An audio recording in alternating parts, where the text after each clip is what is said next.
All right. Well, hey, something new. Here's a Saturday thing. Now that the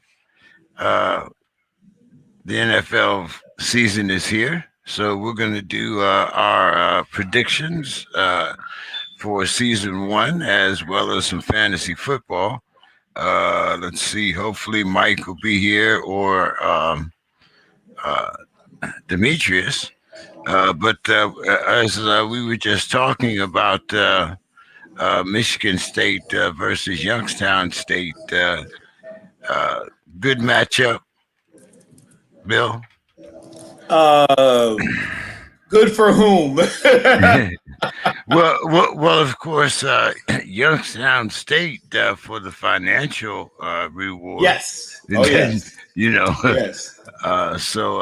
But maybe they can do what see, North Dakota, Eastern Washington. You see, there's a few others. I think there's been something like 7 FCS teams that have taken the check and the W. So maybe they'll be the next. But I really enjoyed watching what North Dakota did against Utah State.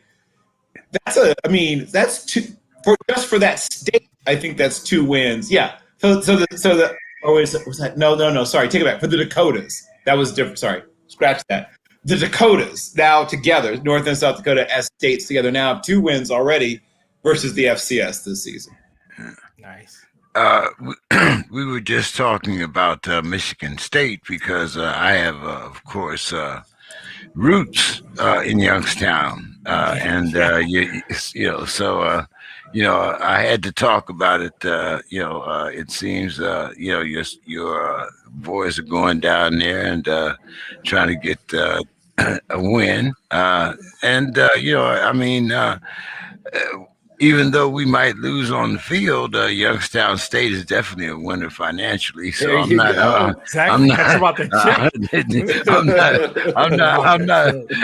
mad about as long as that check clears, everything's all right. The check should clear. Yeah, the check should clear. You want to give your boys a plug? I know you a Spartan through and through. So. Absolutely. We're wearing the green and white today. We got Spartan.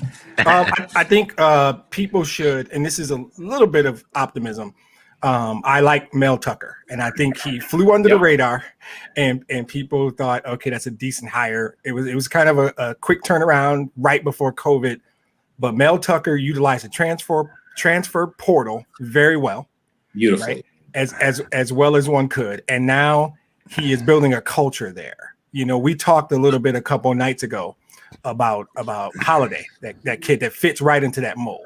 And I think that one of the things that happens at a lot of schools, probably Big Ten, maybe everywhere, is there's a political side to being a head football coach, head basketball coach, even an AD, with boosters and alumni and boards of regents and stuff that Bill could talk to you about in a way deeper way than I could. But navigating that stuff is a big part of those jobs that someone like me doesn't always understand. I think Mel Tucker gets it. So from the people I know in the program, and there are a few, he is building more than just a good roster on the field. He's building a culture. So today should be relatively simple. I mean, anything can happen, but I think that the flagship, if you look under transfer portal in the dictionary, Kenneth Walker's picture should be there, right? And I like the young quarterback. Peyton Thorne is developing well. They've got 2 really good receivers in Reed and Naylor, and Mosley is not chopped liver. On the defensive side of the ball, it's Michigan State. We'll always play defense. We'll always have linebackers, and we'll always play defense. So I like where we are. For us, for me, I understand we play in the Big Ten. I understand what the Ohio State University is. So I don't really go crazy with that. For me, it's about those bums in Ann Arbor. It's always about the bums in Ann Arbor, right?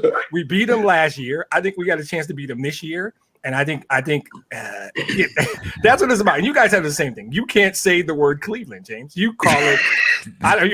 You have all kinds of names that you refer to that team, the Clowns, those people, the State by the Lake.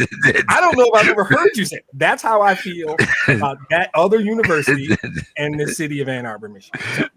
So, yeah, I'm happy with where we are, and I like what Mel Tucker's doing, and I think we'll be proud of that school and that team. We won't be embarrassed.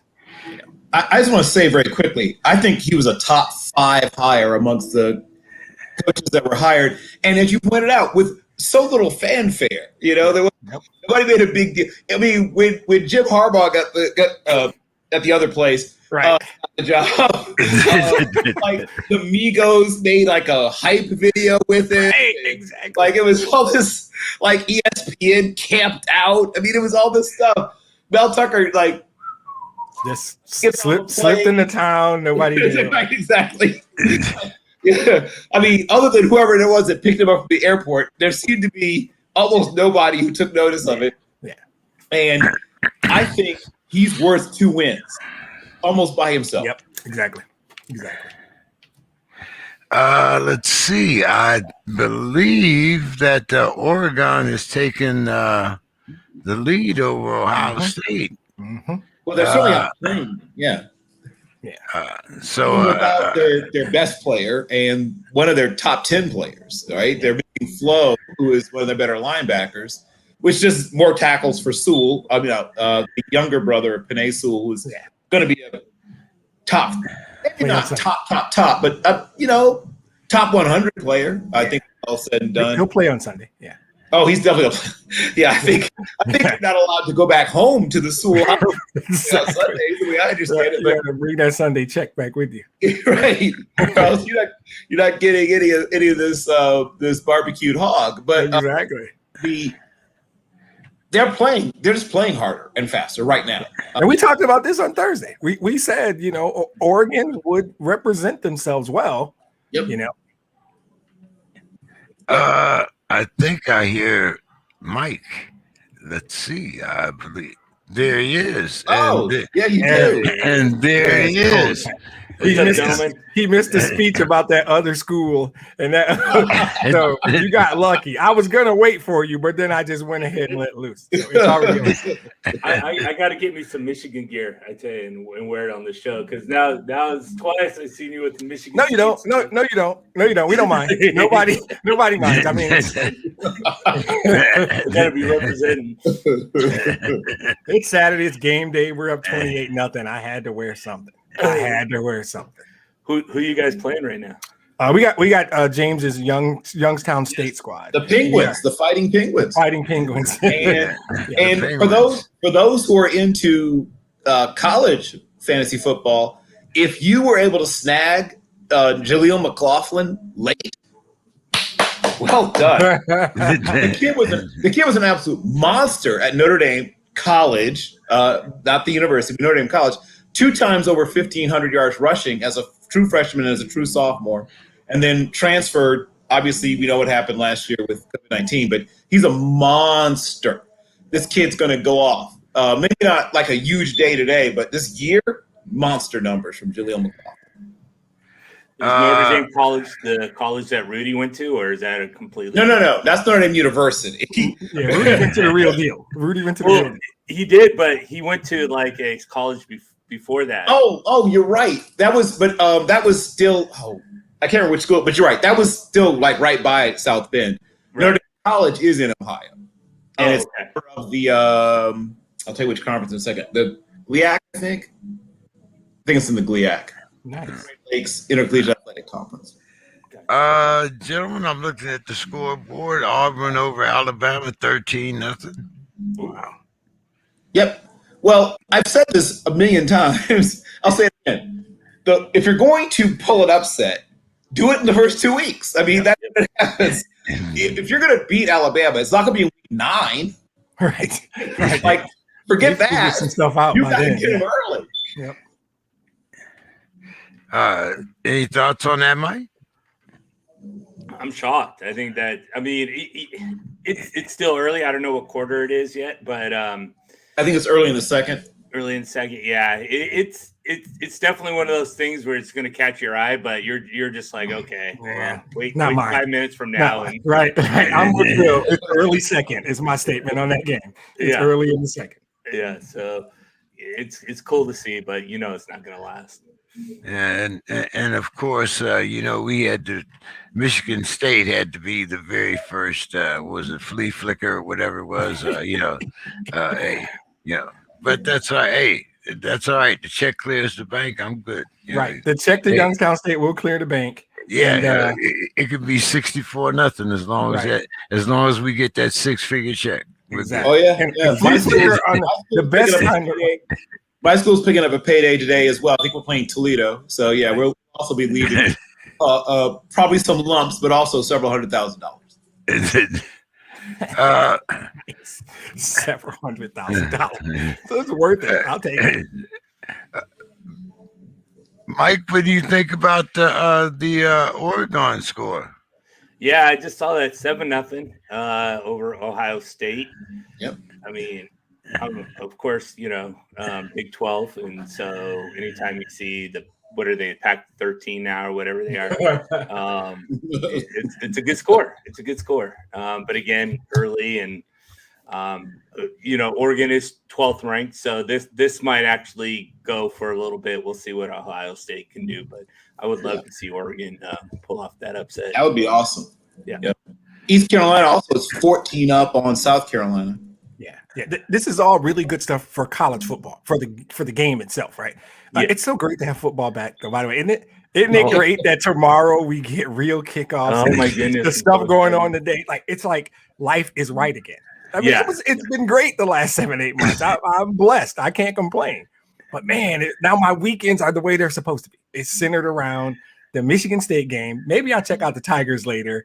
Now I got myself a Saturday podcast, and then tomorrow is Lions and my own podcast. So it's like the weekends are structured again. So I'm right on. I love it. Did the Lions play this weekend? The Lions have San Francisco coming in tomorrow. So yeah, pretty much. Guys, Regina's not here. I did send her a link, but you want to start talking about the injuries to the Ravens running back. And Mike, is there any fantasy value in the Ravens backfield? I need him to talk about that because I drafted Gus Edwards. And now, my brother is like, did you pick up Le'Veon? And what? I don't know what to do. I got to talk to Mike. I don't know. I mean, if you can get Tyson Williams, that's probably the move. But Mike, you're the dude. Yeah, I mean, I think. Well, I think Bill is sort of Tyson is. It looks like he's going to be the guy at least right away.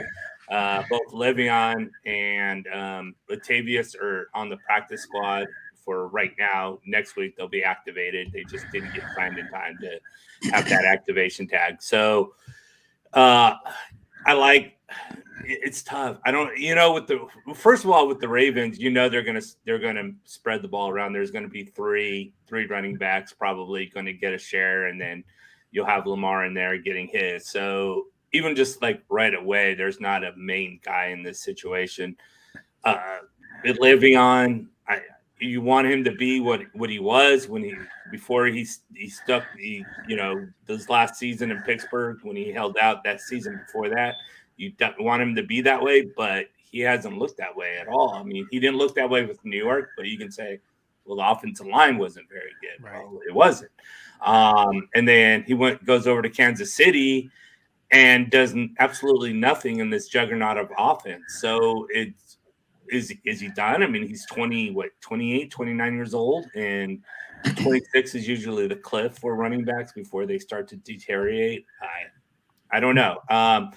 So if you do have room on your bench, you definitely want to get at least one or two of these guys, but I don't know if any of these guys are going to actually be something. So it's just one of those things where if you have room, go for it. If you don't, then I think you'll be all right. Mike, what I actually did as soon as I saw Gus Edwards go down, I grabbed Philip Lindsay. Who would you substitute for Gus Edwards?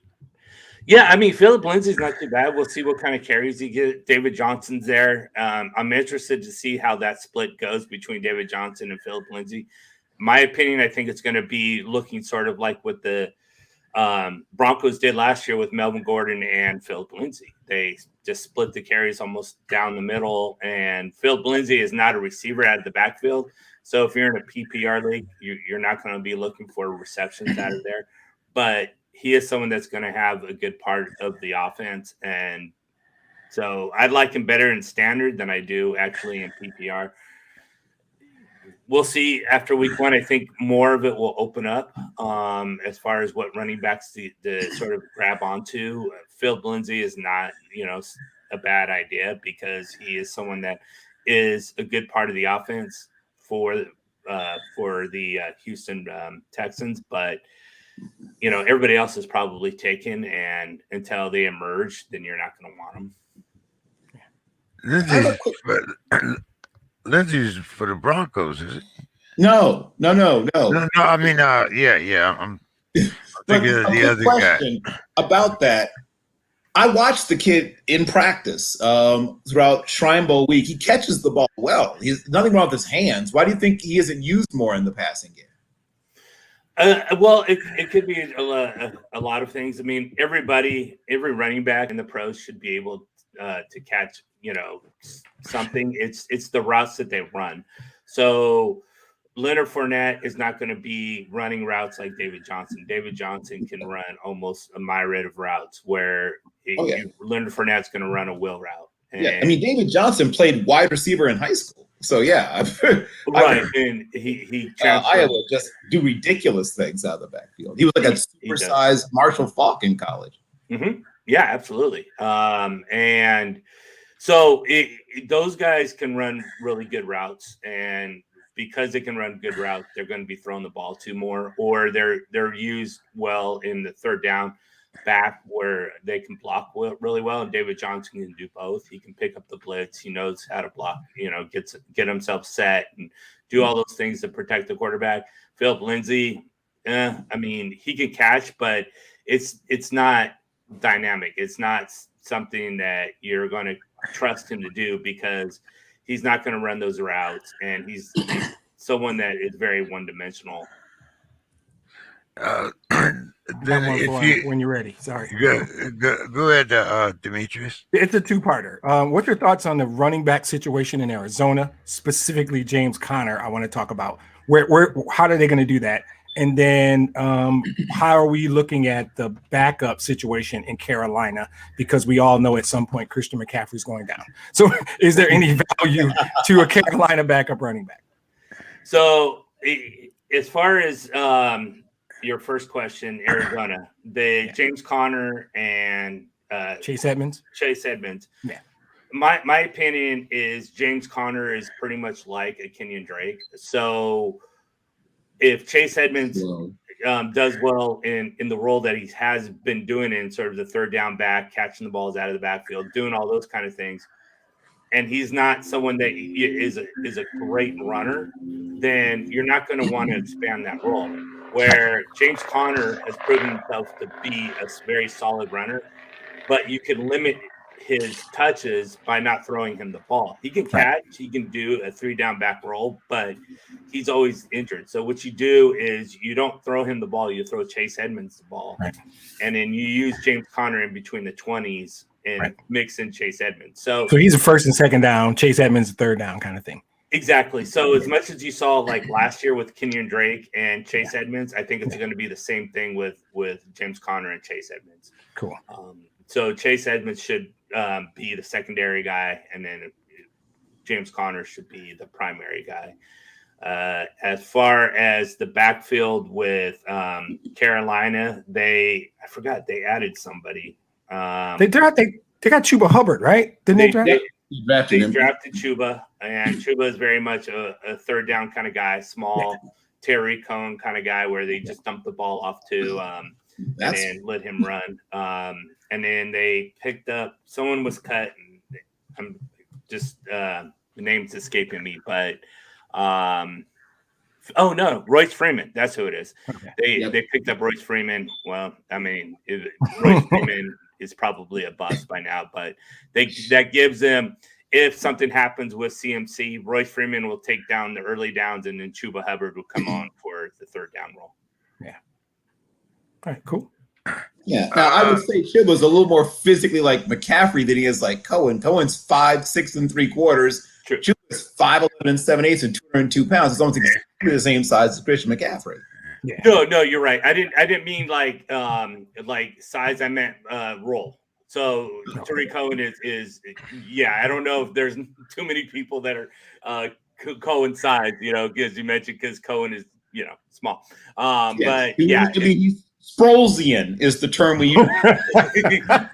I love it. So it's more of the role that Chuba Hubbard would be in, just a third down kind of guy, not really used in the running game. No Deshaun Watson. No. So what is the quarterback fantasy situation and quarterback situation period? Houston. Miserable. Non-existent. Right? Exactly. Wow, no Tyrod Taylor fans, huh? Yeah. I kind of like Tyrod. He's one of those guys that he'll get the job done in a way, but he's a diminutive Lamar Jackson. He's a diminutive Jared Goff. It's just one of those guys that is, I don't know, good enough, I guess. I don't know if you guys remember David Eckstein from the Angels, where second base. Yeah, exactly. Good enough.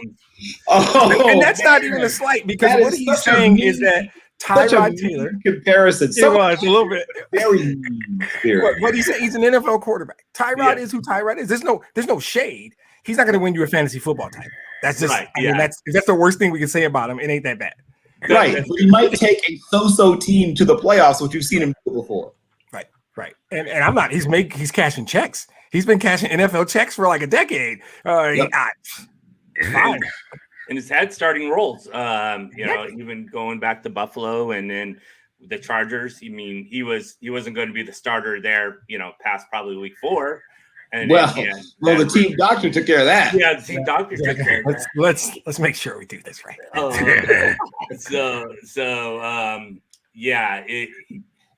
Tyrod Taylor will be there. I don't know.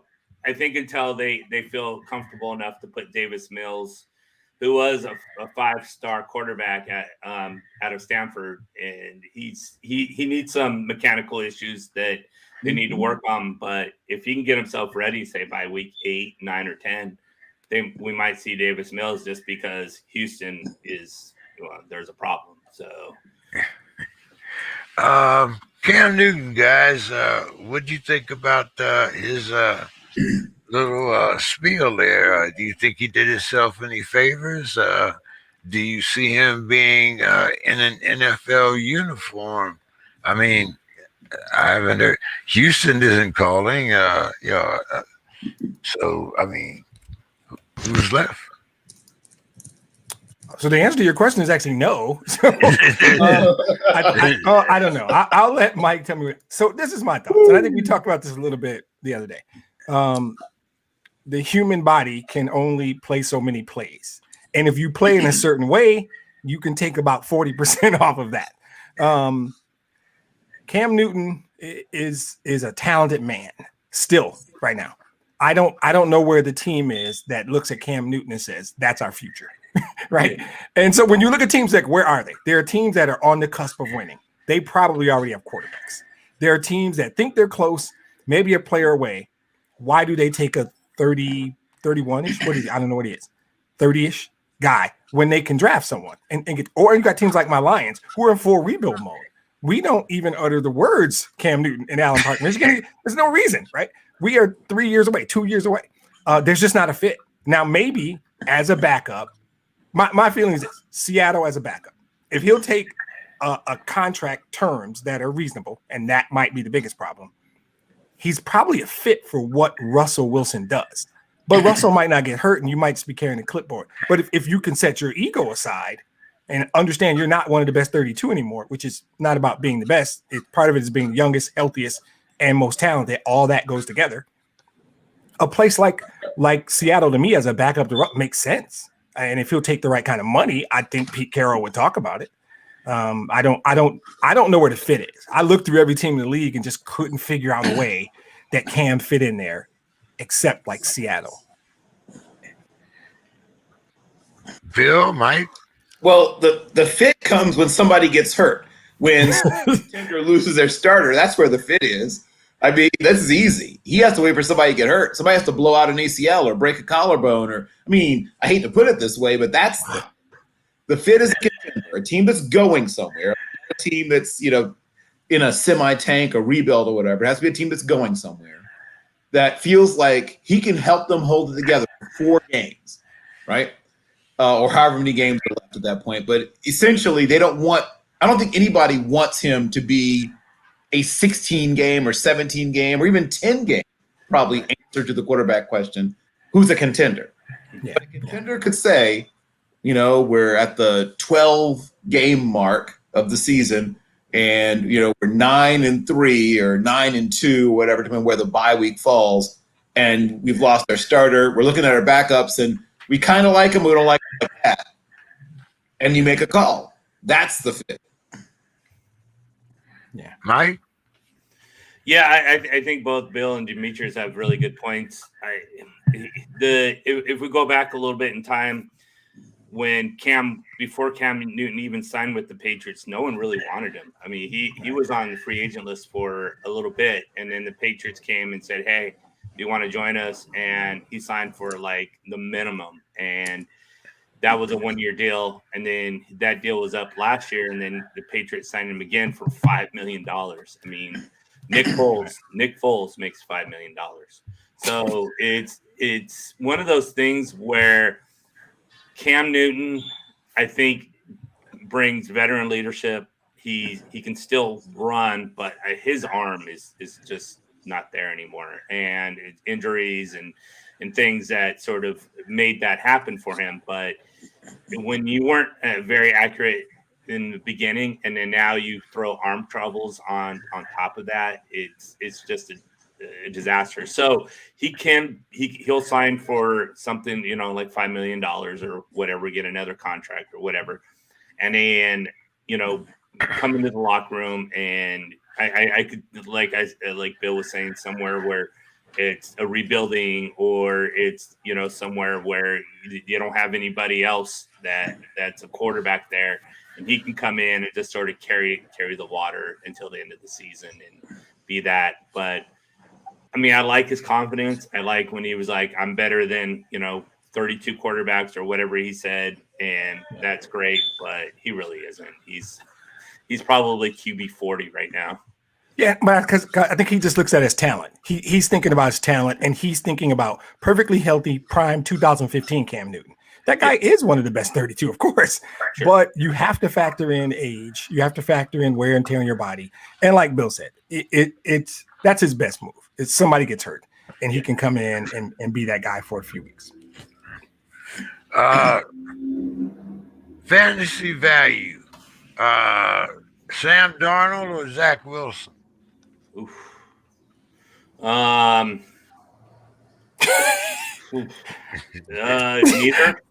That was I was saying. Is there an option C? Yeah. I don't think right now in either one of them you're going to start. Maybe in a few weeks when bye weeks start to take place. But right now, I would void both of them. Neither of them have fantasy value, I'd say. And you guys got any fantasy question? No, I think he got my. Oh, wait. What? Odell Beckham. What do you think? Odell Beckham is still skillful and is a very good wide receiver. I just don't think he fits in that Cleveland offense. I think it's more of that than his actual skill set. A lot of people, because he wasn't very good in New York for the last couple of years, and there's reasons why for that. I mean, you had an aging Eli Manning, you had Daniel Jones. I don't know if he was there for Daniel Jones, but you just didn't. He didn't have very good quarterbacks there, and then he comes to Cleveland, and the system is good for his skills for what he does, a long distance runner. It just doesn't fit him. So you see people like Donovan Peoples-Jones doing well, Rashad Higgins doing well in the system because the way they run their routes comparable to what Odell Beckham does is it's different, and it's enough difference to where they can do better than Odell, and therefore Odell is just, as long as he's in Cleveland, is just almost a waste of space there. I actually picked Jarvis Landry as far as the fantasy value. What's your thoughts? Landry, I like Landry. Peoples is out right now, I believe. I'm sorry, I was talking over you. No, I said Peoples, the young kid Peoples. I think he's out. So yeah. So I took Jarvis Landry for the fantasy value.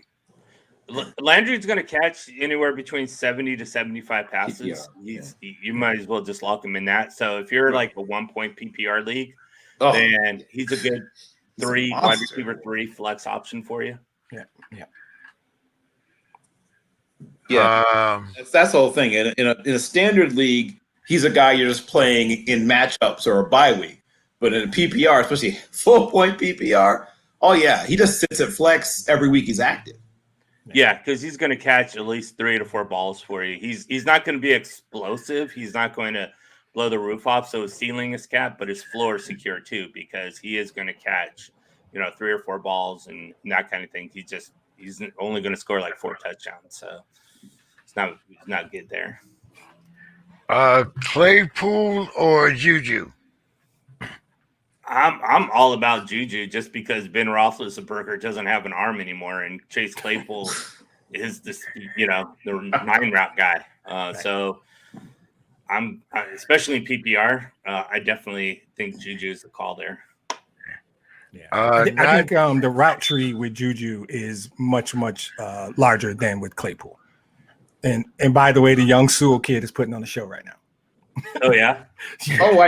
I told you he's playing it. You can't go home to the Sewell household unless you get on a 53-man roster. Yeah. Sorry, James. I can't ignore. I think JuJu runs more routes than Claypool does. And Ben's elbow sent an email saying the 9 route is not my favorite. Don't do that anymore. Right. Don't run that no more.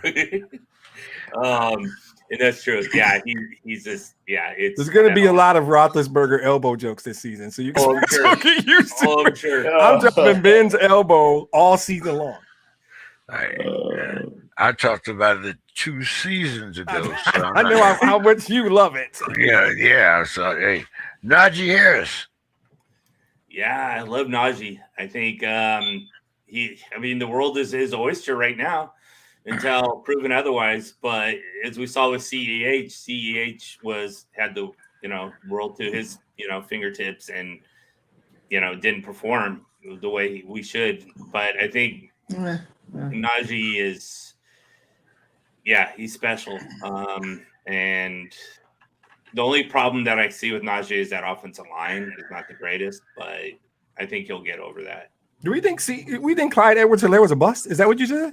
I wouldn't say bust, but he was always overrated. I think people. Were you talking fantasy football? Because I think he gave the team everything they needed, and they went to the Super Bowl. Right. They went to the Super Bowl. Right. But that's not. But let's be honest. He is a small and not particularly fast running back. That's not an awesome combination. When you're smaller and not particularly fast. He's got good contact balance. He's got great hands. Now we talked about hands. He's got great hands. He tracks the ball well, but he's not running away from people at the NFL level. He's not running over people at the NFL level. Yeah, so he's kind of a space guy. And once again, if you'd taken him where Darren Sproles was picked, like in the 5th round, I would have had no problem with it. But he was pushed up too high up people's boards. Yeah, that's probably fair. Yeah, I think Bill kind of nailed it.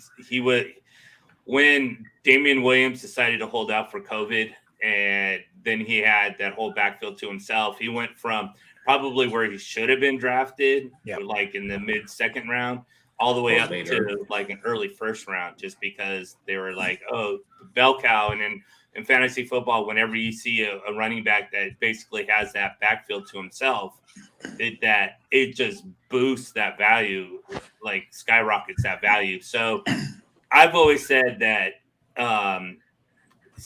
Clyde Edwards-Helaire wasn't a bust; he was just overvalued. And so your statement is really about fantasy football owners, not Clyde Edwards-Helaire. Yeah. I think it's a mixture, but sort of a mixture of both. I mean, he has the skills, as Bill was saying too, but also when he likes to bounce it to the outside during, around the goal line. He kind of has to. He's Right. he's a little guy. I mean, we're talking about you described Chuba Hubbard as being, well, of course, this is someone who actually is close to being Tariq Cohen. Like, he's not that much bigger than Tariq Cohen. He's not going to plow over people. No, very Spurlian. Very Spurlian. Yeah. I worry about a guy who's not big and not fast. Like that, it works out sometimes, but not as often as you would like. Not too much. Sure. And that's one of the big problems that he has is he's not going to score a lot of touchdowns. And when you're not scoring touchdowns, and fantasy owners are not going to be happy with that. And then they weren't really using him in the passing game all that much either. So he has those great hands and can run great routes, but they weren't really using him as a receiver. So his value became just shot because it went, none of that was going on for him. Well, you didn't like Wilson and Darnold, so what about Lawrence and Jones? I definitely, if you're looking at QB2 leagues, Lawrence for sure over Jones, just because Lawrence has better weapons and also can run the ball. Mac Jones isn't going to give you any kind of running yards whatsoever. So I definitely would go with Lawrence. And Lawrence is almost a starting quarterback right now. I wouldn't start either one at this point, but if you're looking at 2 QB leagues, then Lawrence is definitely going to fit in one of those categories. Mac Jones is borderline a 2 QB guy. But if at this point, I wouldn't start anybody, either one of those either if you're streaming, maybe 2 QB league, but if you're not in either one of those, then you're not going to start either one. What about let's see, our quarterback over there in San Francisco? Oh, Trey Lance or Jimmy? Seems like I think what's going to happen there is Jimmy's going to get the start and going to be heavily involved, but you'll see Trey Lance come in and out of the game in different packages, maybe down near the goal line where they can use his skill set to run the ball. So he won't start. Trey Lance won't start, but he will get some action, I believe. Plus, at some point, consult your bingo cards on the Jimmy Garoppolo bingo card. At some point, there's going to be a significant injury. So he'll get some chances then. Yeah, for sure. And then I think it's going to be really interesting because the 49ers are a really good team. They just had way too many injuries last year. So the year before that, they went to the Super Bowl, and they pretty much have the same team that they had 2 years ago. And if they're healthy, it's going to be interesting to see how much play Trey Lance actually gets. He might not even start until like week 10, if at all. So that's going to be really interesting to see how that transfers out. Oregon is back up now, 14-7.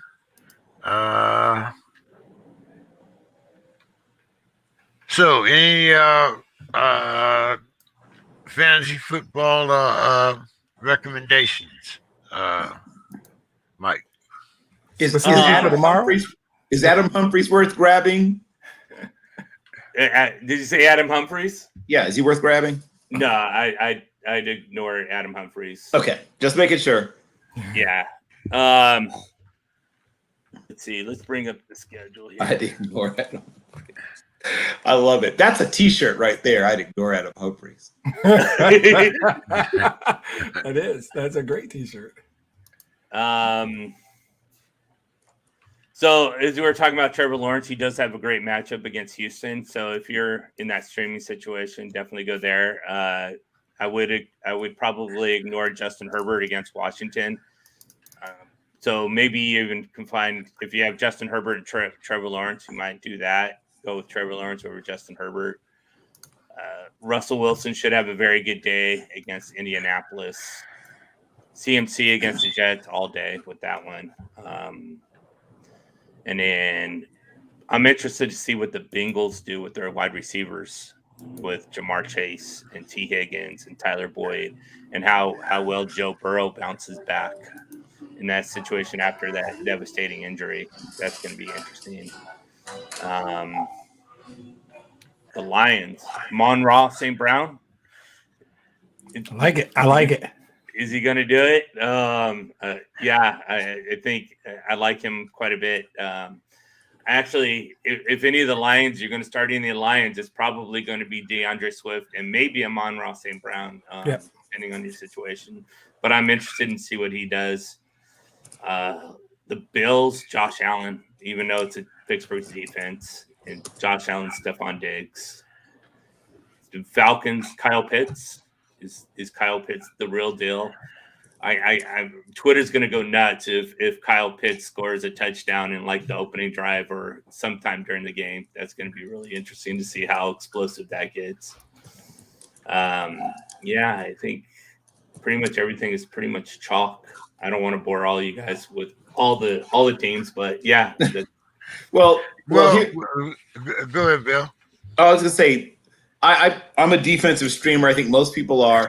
What defenses should I be targeting if I'm going to think about maybe picking up a defense, dropping a defense, that kind of thing? Oh, that's a good question.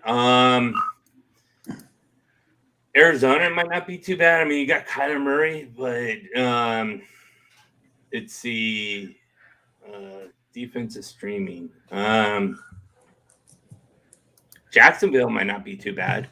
I don't think that Houston offense is going to do anything. Okay, right. Good point.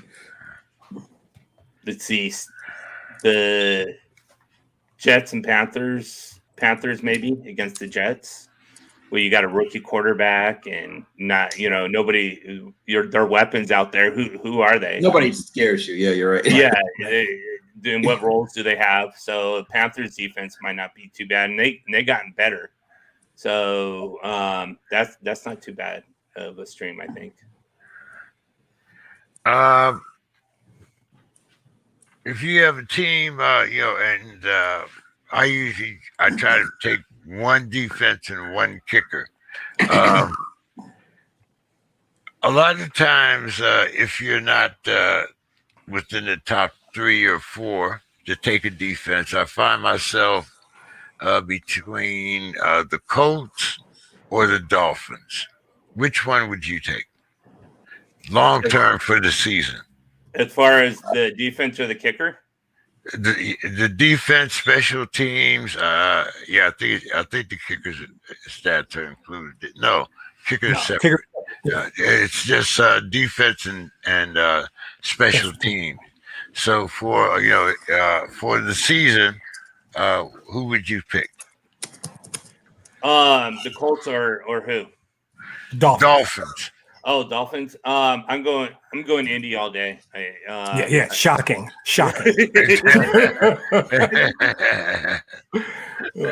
But yeah, I do have homerism in there, but I think that the Colts have gotten better on defense. They added Kwity Paye. They were really good last year. They were top 5 defense last year. Special teams, maybe Dolphins are a little bit better, but when you put them together, I think the Colts defense overrides that situation. Yeah. I actually agree. I was just kidding. I took the Colts in my league. So. Oh, good pick. And not only that, but what's the bye week, like 12 or something? Yeah, it's late. It's like I think week 13 or week 14. So, Bill, Yes. TJ Watts goes against the agent and says, "Hey, I'm going to take this deal now," and what'd you think? Well, I think there's two things that work here. One, he would really like to win a Super Bowl. I mean, I think that describes a lot of players, but he's talks to an older brother. For those who haven't heard, he has brothers, and I think his brother Justin James says to him, "Hey, it sucks not winning a Super Bowl ring. If you have any chance to win a Super Bowl ring, you need to do everything possible. If it means taking less money, do it." Right? I think they had a conversation. And he said, whatever you can do, if you think your team has a shot, do everything in your power to get a ring. I think it was that simple. I think it was take the money and run, because he's not going to win the Super Bowl with the Steelers. We're not going to get there for the next at least 5 years. So. Well, I know what you and I think, but football players don't think the way you and I think, James. And I think there's this piece where I think that conversation was very close to what Bill said, but I think it started with, "Hey, little bro," between me, you, and what's the third brother's name? Sorry. Derek. Yeah. Between me, you, and Derek. Initial is also starts with the J, but they don't call him DJ for some reason. Exactly. Hey, between me, you, and Derek, we're good. Right? We're good. Think about your happiness, your life. Think about the organization you play for, amongst the 5 or 6 best run organizations historically. Think about what Bill said, your chances of winning. Do you realistically think and he's not done. He's got years to go. But at the end of the day, are you and your family happy? Do you literally like living in that area? Do you like playing for that team? Are you happy? Because if you're happy, we got plenty of scratch. Don't worry about the scratch. Between me, you, and Derek, the bank is fine. Do not go somewhere else where you may or may not be happy. Not for a few dollars. And for the 4 of us, it's a ton of money, whatever the difference was. For them, it is relative. It is relative. And happiness, when you're at that point where you've lived years and years of your life where money doesn't have a direct correlation to your happiness, you can kind of do whatever. Happiness is defined differently. And it is about, and I think as a big brother, he said, "Bro, if you're happy," because I just left Houston. It was miserable in Houston. If you're happy and they appreciate you and you like the organization and the way they do business and the area you live in, just do your thing and be comfortable, right? And so I think that's kind of what it was. It helps when you got 2 other brothers making NFL checks, and so I think he and it probably, I don't know what the difference is. You guys could tell me. At the end of the day, that difference ain't that big if you're talking about happiness. So I admire it because his agent gets a percentage. So I ain't mad at the agent either. Right? The agent is doing his job, right? But I think it's about prioritizing happiness. Yeah, well, the agent wanted to hold out for more money, but Matt, Mr. Heinz, is he a good fantasy? Does he have any fantasy value? Because when you guys talk about somebody with injuries, Taylor kind of comes up on the radar there. Yeah, with Heinz, he's a regulated third down guy. He's not going to be carrying the ball like much at all. So his contract to me was a little absorbent. And I don't understand why they're going to pay this guy starter money when he's not ever going to be a starter. So it was like, okay, but I also don't know if it's the fact that the Colts have a lot of money in the bank and they're one of the top 3 or 4 teams with salary cap. Right. So they're like, well, we have this money to play with, and, we're pretty relaxed and okay, we can do that. So here you go. It's a different story when you're attached to your shoestrings. So they're not on a shoestring budget and they're just, I think we're like, okay, well, we want this guy. We want to pay him. So here you go. I think that's a message to fantasy owners that if you have Nyheim Hines, this guy is going to be in this offense. They're not paying him money, this kind of money, to have a backseat role. He's going to be heavily involved with this offense. So anybody with Nyheim Hines, and you're in PPR league, feel comfortable put him Yep. in your flex because he's going to get action. I feel like it's a signal that you're going to see more 21 personnel. Exactly. I feel like it is. You're going to see more split backs, more. I mean, you're going to see times when he'll start in the backfield and then he'll go out in motion, line in the slot. I think you're going to see him get the ball in those little touch pass things where, the little Chip Kelly actually got it from a coach named Bob Speckman, for those who are really interested where it came from. But yeah, so he's going to get 12 touches-ish per game and different ways, maybe a couple of carries, like I said, reverses, pitches, lots of different ways to get him the ball, but he's going to get the ball. Yep. Okay, guys, let's get into our predictions here. Let's start with the Thursday night game, which will be the Giants against the Washington football team. Mike, your pick. And who's fantasy worthy in this game? Because it'll be the first game of the next week. So I do believe that Washington will win this game. Their defense is just, if not the best, one of the top three in the NFL.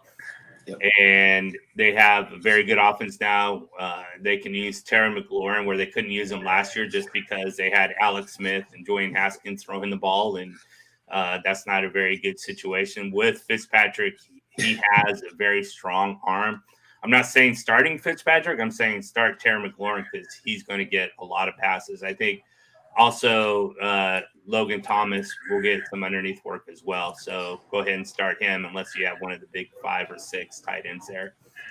Those two guys you want on your starting team. The Giants, I mean, you can't say not start Saquon Barkley because you drafted him in the first round somewhere. So, but I don't expect a lot of production out of him against this defense. It's just way too good to count on a lot of production from Barkley. Maybe he'll break one, who knows. But as far as the Giants go, that's really the only person I can see with fantasy value. Demetrius? Yeah, pretty much echo most of that. I drafted Saquon, so I'm playing him. I don't care what Mike says. But you will hear a consistent theme for me this season. The football team's defense will dictate games. The football team's defense will make other teams work really hard. And I'm not a Daniel Jones guy. Well, if there's a group of guys who call themselves Daniel Jones guys, I'm not one of them. I think he's going to have a rough day.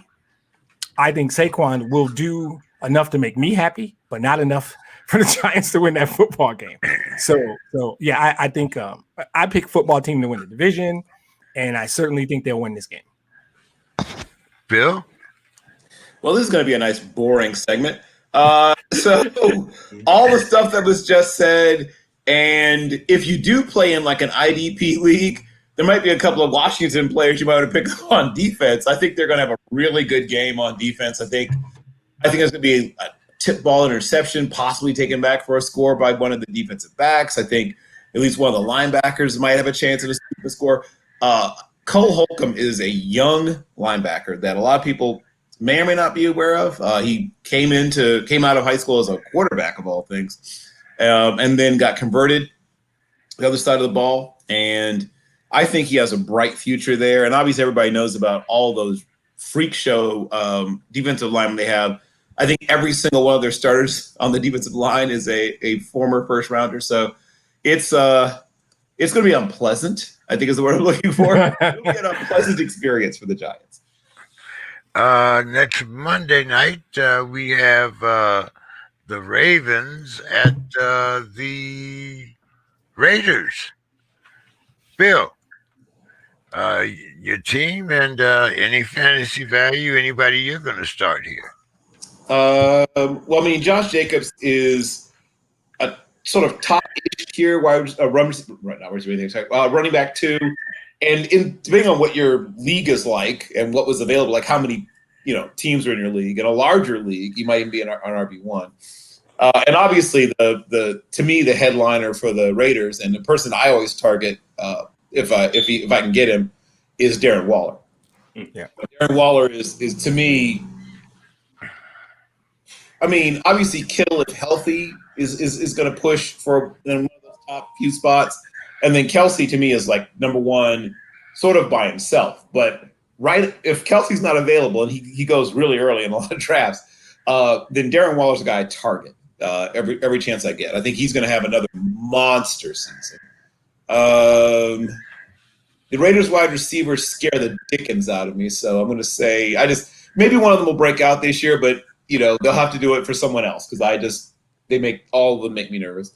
And then the Ravens have a fascinating situation we talked about a little bit earlier. Tyson Williams, particularly if you're in a keeper league, feels like by far the sort of best guy there. But you can usually get him. I mean, once in the size of the league, you might have picked him up off waivers, especially if you had an early draft. Because he wouldn't have gone in the draft at all in one of those. If you picked before all the injuries. And I did have Gus Edwards in a bunch of leagues. Whenever possible, I tried to see if I could get Tyson Williams off waivers, but some people were too quick in some leagues. In one league, I was able to snap him. But Mark Andrews, I guess, once again, he's not quite Darren Waller. In fact, he's not quite Kittle's even close to healthy. He's probably closer to, we mentioned Logan Thomas, speaking of converted quarterbacks. To me, he feels like he's more in that tier. Now, some people love Mark Andrews. They just talk about him as if he's like a top 2 or 3 tight end, and maybe he will be, right? We'll see. I feel like they want to get their wide receivers more involved this year in Baltimore, so I think he's going to take a little bit of a dip over what he's done in recent years. And obviously Lamar. I mean, Lamar is he always was going to get a lion's share of fantasy value points anyway, but now with all the injuries and running back, I mean, he's probably going to be the leading rusher, obviously the leading passer. He could have a monster day. He could have, and the Raiders defense hasn't exactly been rock solid in the past. I think they might be a little bit better this year, but enough to start on Lamar that much, probably not. So Lamar is definitely worth snagging. Andrews is sort of to me a borderline tier 2 to tier 3 tight end. And then obviously Waller is either tier 1 or like your tiers, or if you're only one guy in tier 1 and his name is Kelsey, then he's at the top of tier 2. Demetrius. Love the tight end talk. Gives me a chance to say the words TJ Hawkinson. I think that Travis Kelce is a benchmark, and then everybody else starts at 2. Healthy Kittle is still there. Waller, and then I think what we're going to find out is that TJ Hawkinson is in that group. Oh, yeah. Agreed. Largely because of talent, but also because of the team he plays for and the wide receiver room in Allen Park, Michigan. The ex-receiver, the top receiver, the most targets in Detroit this year is going to be TJ Hawkinson. So he's going to be some fantasy football guy's dream. But to the conversation, I like the Ravens largely because I don't like the Raiders' defense at all. I still think no matter how many backs go down, their best back is still playing, and his name is Lamar Jackson. So I think that they'll be able to do what they want because I just am not a fan of the Raiders' defense. I think there is a chance, and I think I might be bandwagon. I like Henry Ruggs a lot. And I think if somebody can break out of that, he's got the talent to do it. And, maybe the coach figures something out. I'm not a fan of his either, but maybe he figures out this is what I predicate my whole system on is taking the top off. I've got a guy who can take the top off the defense if I would do it. I don't know if his quarterback can do it, but sort of dark horse. I like Henry Ruggs under the radar, but I think Baltimore has a better offense and a better defense. So I like Baltimore to win the game. Mike? Yeah, I agree. Baltimore is definitely the team I think is going to walk away with this victory. Mark Andrews, I agree with Bill, but I also think that in this game, Mark Andrews should explode just because the Raiders. Right. Yes, good point. Yeah, that's not a good. Their safeties and linebackers are not awesome. So yeah, exactly. And I also agree with Demetrius on Henry Ruggs. I think if you look at last year, Nelson Aguilar was the Raiders' top receiver, finished as a wide receiver 33, 34. and is a deep threat. So if you're looking at the Raiders, who's the deep threat that's Henry Ruggs. Yeah. So if Henry Ruggs can do what Nelson Aguilar can do, then if you drafted Henry Ruggs, you're going to get great value. We all agree that he has the talent to do it. It's just whether he's going to put it on the field and do it. Right. It's a completely different thing. And I mean, I want to say yes because I want to believe in these guys and hopes that he does, because there's nothing worse than seeing a bust on the field. It just brings everything down. So he has the opportunity to do so. We saw it with Aguilar. So Henry Ruggs, the floor is yours if he wants to take it. Exactly. Yeah, and in most leagues you can get him in the later rounds, so you don't have to really search for him. He's going to be there. Speaking of another tight end, that new quarterback, probably a much better target than. Well, I'm not going to say he was better than his last tight end, but what do you think about Higbee as a tight end pickup? I like Higbee, especially since Gerald Everett is now in Seattle. So the tight end is basically his and his alone. But he's not someone that's going to be when I say like a Rob Gronkowski, I don't mean like is the talent. I mean as someone who can catch the ball and get downfield. Higbee is one of those guys that'll catch the ball and fall down. So if you're used to watching Jack Doyle play and those kind of things where the guy just catches and falls down, that's Tyler Higbee. He's not going to do that. Yards after catch does not exist with this man. Okay. Which Colts tight end am I thinking of? Was it Doyle? That was essentially the same guy, but put up decent numbers because he caught a lot of touchdowns. Was that Doyle? Doyle, or you might be thinking a couple of years ago with Ebron, who caught like 14 touchdowns. Yeah, no, he's not talking about. No, don't say Eric Ebron on this podcast. No, we don't. No, we don't do that. I actually feel sorry for the Lions because before Ebron there was Pettigrew. Brandon Pettigrew was supposed to be the guy, and Pettigrew didn't work out. And then Pettigrew's a good tight end. He got injured. Ebron will always go down in history as the guy we drafted instead of Aaron Donald. That's it. It doesn't matter what he ever does. In Detroit, Michigan, he'll always be the dude we drafted instead of Aaron Donald. Oh, right. Oh, that's brutal. Yes, it is. Yes, it is. Okay. Let's see.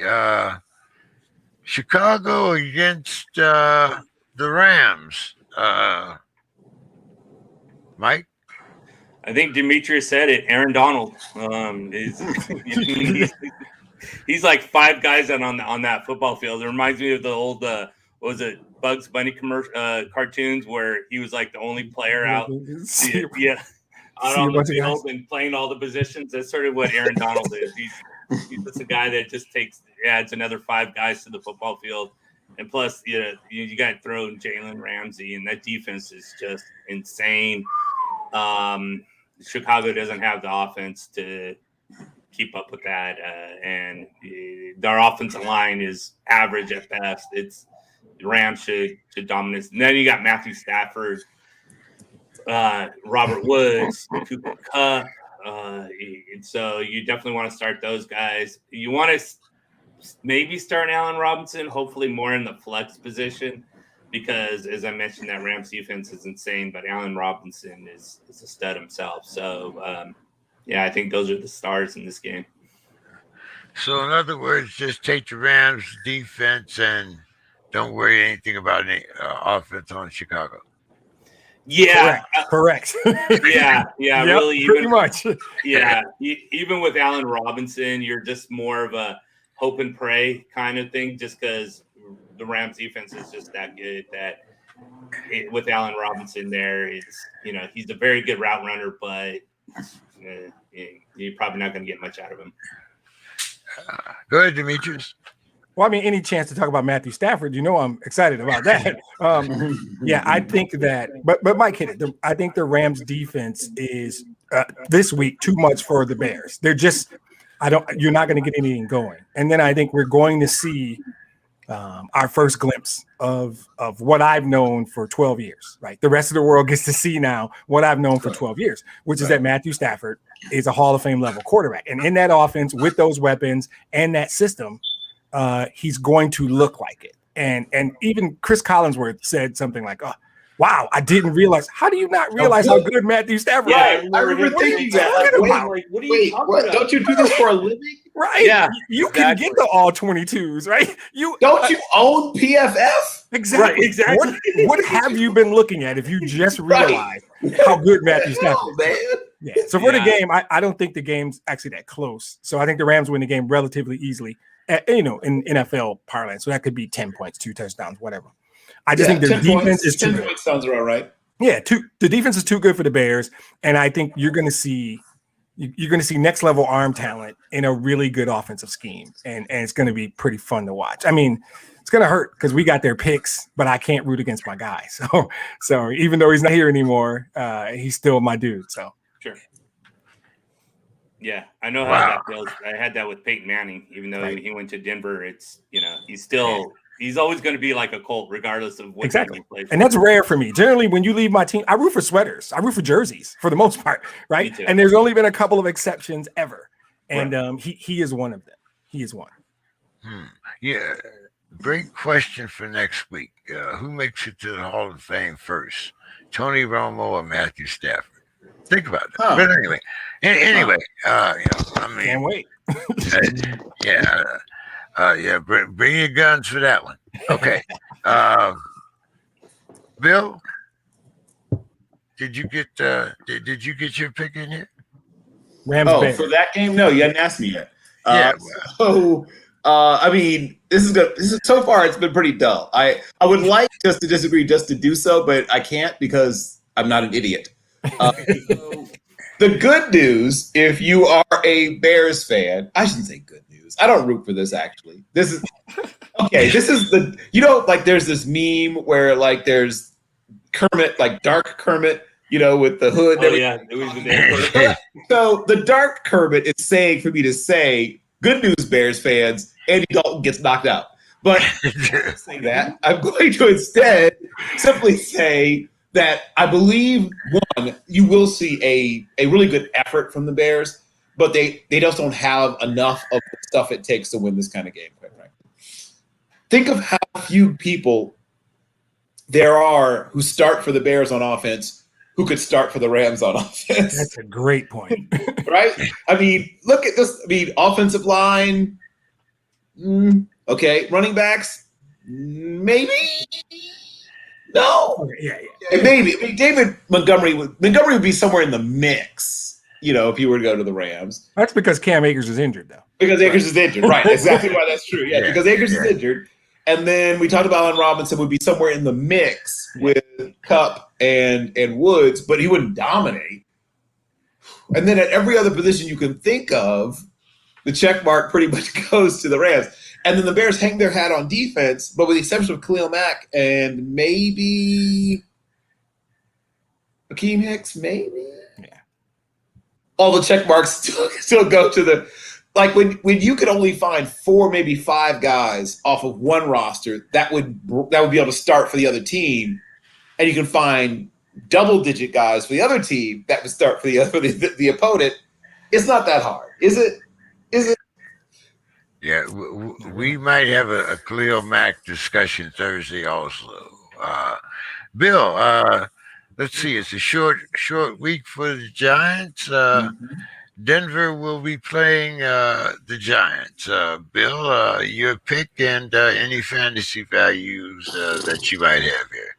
Of course, we already know that Demetrius is starting Saquon Barkley. So, yeah. Well, for the Giants, once you get beyond Saquon Barkley, it's a crapshoot. I remember, I'm old enough to remember when everyone was super excited about Evan Ingram. Remember those days, Mike? We were super amped about Evan Ingram. You can line him up in the slot. You can put him at the X. You can put him at the Z. He can run like 4.43 40. Look at it. But now, 2 things. 1, when the toy is always broken, you can't play with it. And then 2, they didn't seem really to know what to do with him. Because we always heard they were going to do all these things. But I watched a lot of Giants football. I don't recommend doing that, but I watched a lot of Giants football, and I didn't see them doing all these cool, interesting things with him. I didn't see him in the slot. I saw him a few times line out outside. Like, I don't know, probably in the low double digits of times. They didn't do it very much. So I didn't see all this cool, nifty usage of him. And he's not really a good blocker. So what are you doing? Like, why are you drafting a guy that you don't seem to really want to use? Whatever. And then, Saquon Barkley. I picked up Slayton off waivers a couple of seasons ago and actually got a couple of good weeks out and was thrilled. For some reason, they seem to have fallen out of love with Darius Slayton. Not sure why. Because it's not like they have some awesome wide receiver. I mean, they did make some moves in the offseason, and we'll see what happens in Galladay. But I don't know what it is that made them fall out of love with Darius Slayton. I saw at one point a guy I thought was headed to being a solid wide receiver too. I don't know. And then Denver, it's almost like the same things I said about the Raiders, except they have a less solidified quarterback situation. The Raiders have, which is saying something. So hard to get excited about anybody too much at all, except I like their tight ends, and especially Fant. Once again, if Noah Fant can stay healthy, he's exactly the kind of guy that Teddy Bridgewater will throw the ball to all day long if both of them can stay healthy, which is a big if. But if both of them can stay healthy, I think this might be a breakout year for Noah Fant. They do have really talented wide receivers, but I don't know if their current offense is – I mean, Judy is interesting. Cortland Sutton was really becoming an absolute star before he got hurt. But they're not – none of them are wide receiver ones in fantasy. They're all guys who are 2-3s in fantasy right now. We'll see if Courtland Sutton can come back to what he was. And then the running back situation – I mean, Javonte Williams – is a guy you have to have if you're in a dynasty, keeper kind of situation. And he'll do okay, but he's not a guy you would start. He's the kind of guy that will, be a flex in a bye week at this point in his career, and then he might become like a true RB1 down the road. And then I'm gonna just pick. I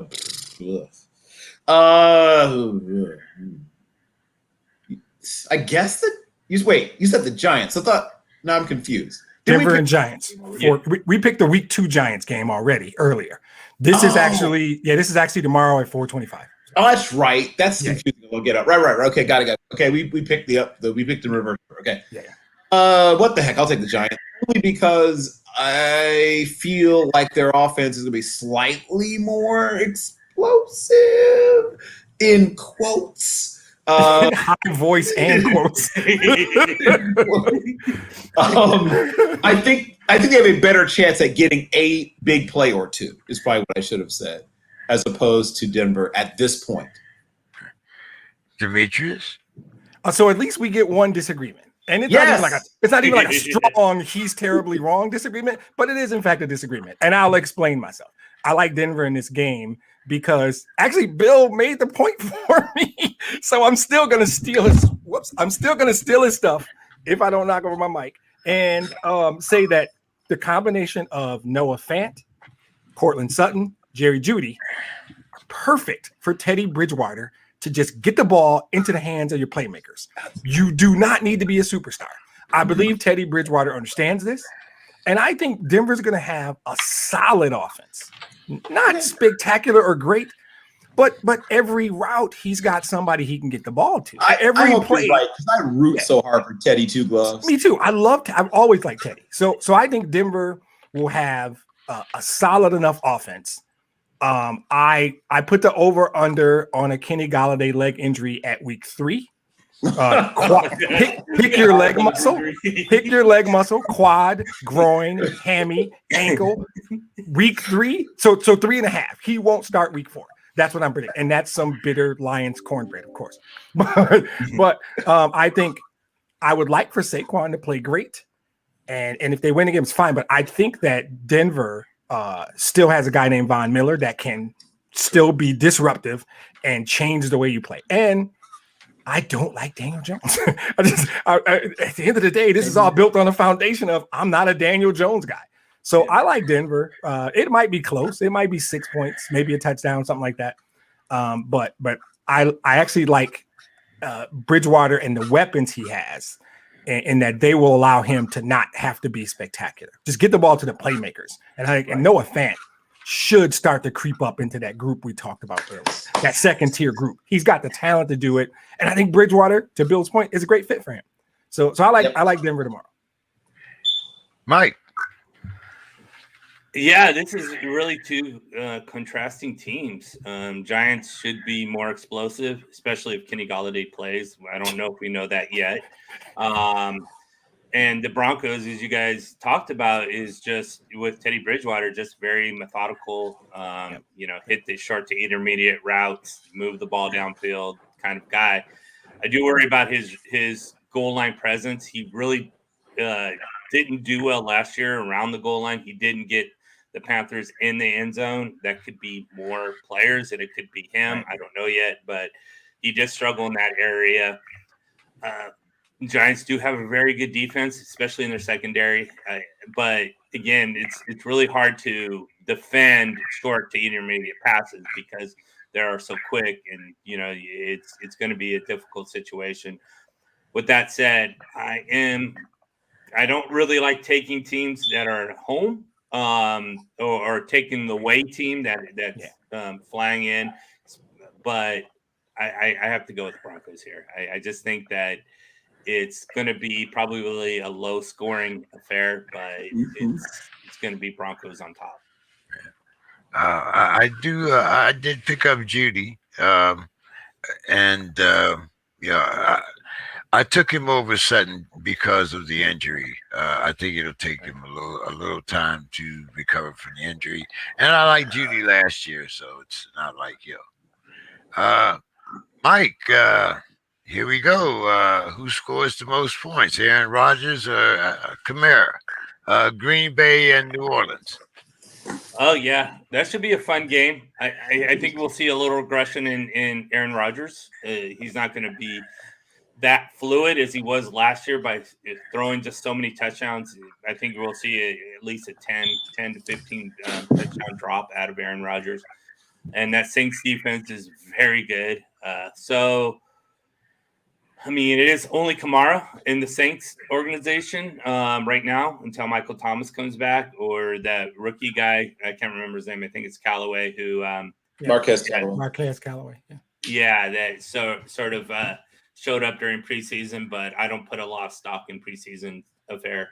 I think Aaron Rodgers, Aaron Jones, Devontae Adams is just too much for New Orleans, especially when there's basically zero offense. You have Jameis Winston as quarterback, and hopefully he does well, but it's not Drew Brees back there.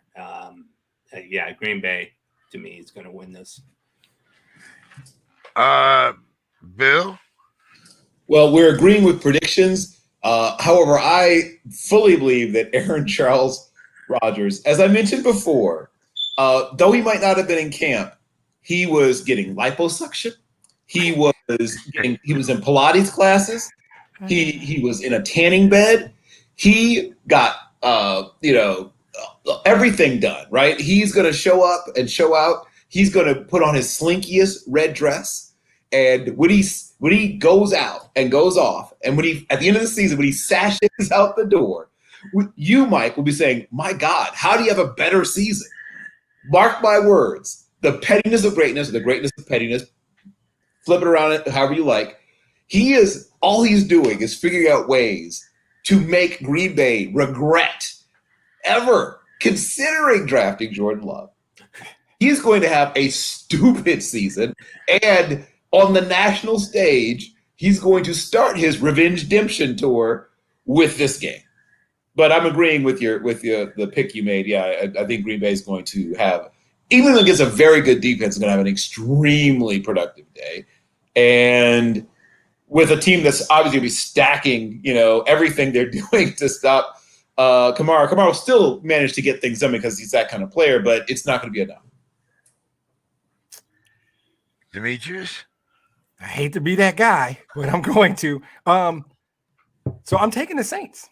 Everything Bill said about the revenge redemption is true, but there's a couple other things, and I generally don't go this route. I almost never believe in this kind of thing. But first of all, I don't know where they're playing this game. I'm not 100% sure. There is a sense of emotion going on down in that area right now. I don't think they can play the game in New Orleans. I don't know if they're going to Houston or where. They moved the game. Where did they move it to? I forget where they moved it to, but no, it's not. Yeah. It's not going to be it'll be a home game for New Orleans, but it's at a different stadium. Right. It's not going to be. Yeah. So I think with this team, we've seen it in the past. They rally around like do this for the city, kind of. They do that stuff really well. But more importantly, because that's just kind of nebulous crap, and I never give opinions based on my own nebulous stuff that I made up. I like the Saints. I like the Saints more than anybody else I've talked to. I picked them to win this division over Tampa. I think they have one of the top 10 players in the league, top 8 players in the league. I think their defense is better than people think. And I believe I'm counting on, and this is probably ridiculous, I'm counting on Jameis Winston maturing just as a man. Behave like a grown man and a professional. That's it. I want to make it very clear, despite the fact that I did pick Green Bay, I think it's going to be a very close, tight game. Yeah. And I expect people to change their tunes about Jameis Winston. He's going to look like the player that all those years ago back at Florida State we thought he'd one day be. Yeah. And I think sometimes when you know the talent's there and nobody's going to argue that, and you're waiting for something to click mentally, that can happen. And I think sometimes when you're in the right environment and that team, that city, that head coach, I think they can bring it out of him. And it is a bold proclamation. I'm stepping out kind of. I like the Saints for the whole season. And I think there's a degree of emotion that's going to come around this game. And I think it's going to be a really good game, a really close game. I think the revenge redemption takes a while to pick up steam. So I'm going to take the Saints. And I'm a Lions fan, and it's very, very hard for me to ever pick the Packers. So, I mean, let's not leave that obvious point out. So, all right. Well, let's see if we can get you on a little more neutral ground here. Demetrius, the Dolphins at New England. So I love this one, by the way. I do. I'm very excited about this one. I think that, if I'm not mistaken, Brian Flores is a disciple, the right word? Or no? What's the term? He's off the tree of William Stevens. Yeah, right? An acolyte, a disciple. Acolyte. I like acolyte. Yes, all those things work, yes. So I have not, because as I often say, I work in quality assurance. I generally need data and evidence. I have not bought into the Michael McCorkle. Is that it? I have not bought into Michael McCorkle yet. I don't know. I feel cool leaving off the last name. Like, just call him Michael McCorkle. Just for the fun. No, I have not bought into Mac Jones yet. Right. I don't think it happens that quickly. This is the NFL. It's going to take a while. While I do like what Brian Flores has done, I love what their GM has done. They have put together, maybe under the radar, maybe people are just not talking about it enough. Miami has made some smart moves over the last couple of years in a rebuild that I hope my friends in Allen Park, Michigan are watching and following to the letter. They're doing really smart stuff. And I think you start to see the benefits of that. In the game, I like Miami. I like Miami in general. I think Miami's probably a better team than New England. I think Miami's that team that's going to not have huge expectations and people are going to say they overachieved, when in reality, they're just a good football team. So I like them. I like them tomorrow over the Patriots. Bill, I feel like sometimes one brain, bro. One brain. Yeah. So I wrote a quick little article about teams that I thought were stocks to buy now, and I talked about the young GM and head coach combination, how I thought they were going to be together for, I think they'd be together for 10, 15 years and win a couple Super Bowls together. I think that we're about to see this. They're putting it together in Miami. My shout out to my financial advisor Henry Mitchell, who is a big time Dolphins fan, despite being from New York, but whatever that's about. I told him, good days are coming. It's going to be a dog fight. Mark my words, a dog fight in the AFC East. People who are just sort of crowning the Bills, I'm not saying the Bills won't get there, but it's going to be, they will be scratched and clawed and bitten. It is not, they're not going to cruise to that title. I think it's going to be a split, in fact, between them when they play each other. I just think the Bills probably end up with a slightly better record when it's done, but not much better. One, maybe 2 games at the most between the two. And I think it might be just 1 game between the two. First of all, that defense is better than – I don't know why people don't talk about it more. It's a top 7 defense, maybe even top 5. Definitely top 7 defense. The offense just has to be consistent. Not great, not even explosive, does it like a little explosion. But if their offense is just consistent, they're going to win 12, 11 games. And I could see them winning 11 or 12 games very – and I won't say easily because it won't be easy. They're going to win a lot of – their games are going to be hard on my friend Henry because they're going to have a lot of close games. Sorry, Henry. Very few blowouts on the menu for your Miami Dolphins, but they're going to win a lot of those games, even though you might have to take some Pepto-Bismol to ride it out. I really believe in Miami big time. Let's see, Mike.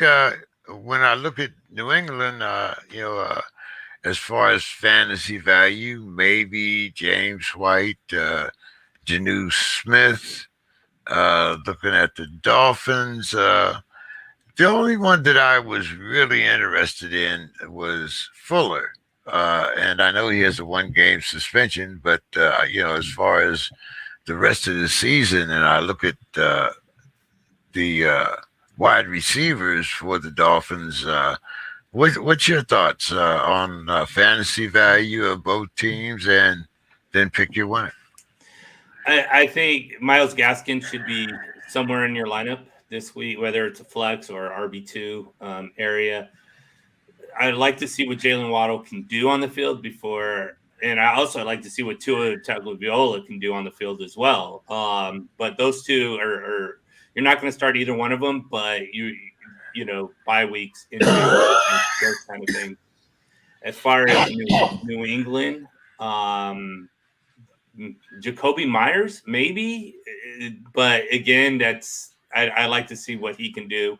But he's probably the best option as far as a wide receiver is going. They have Nelson Aguilar.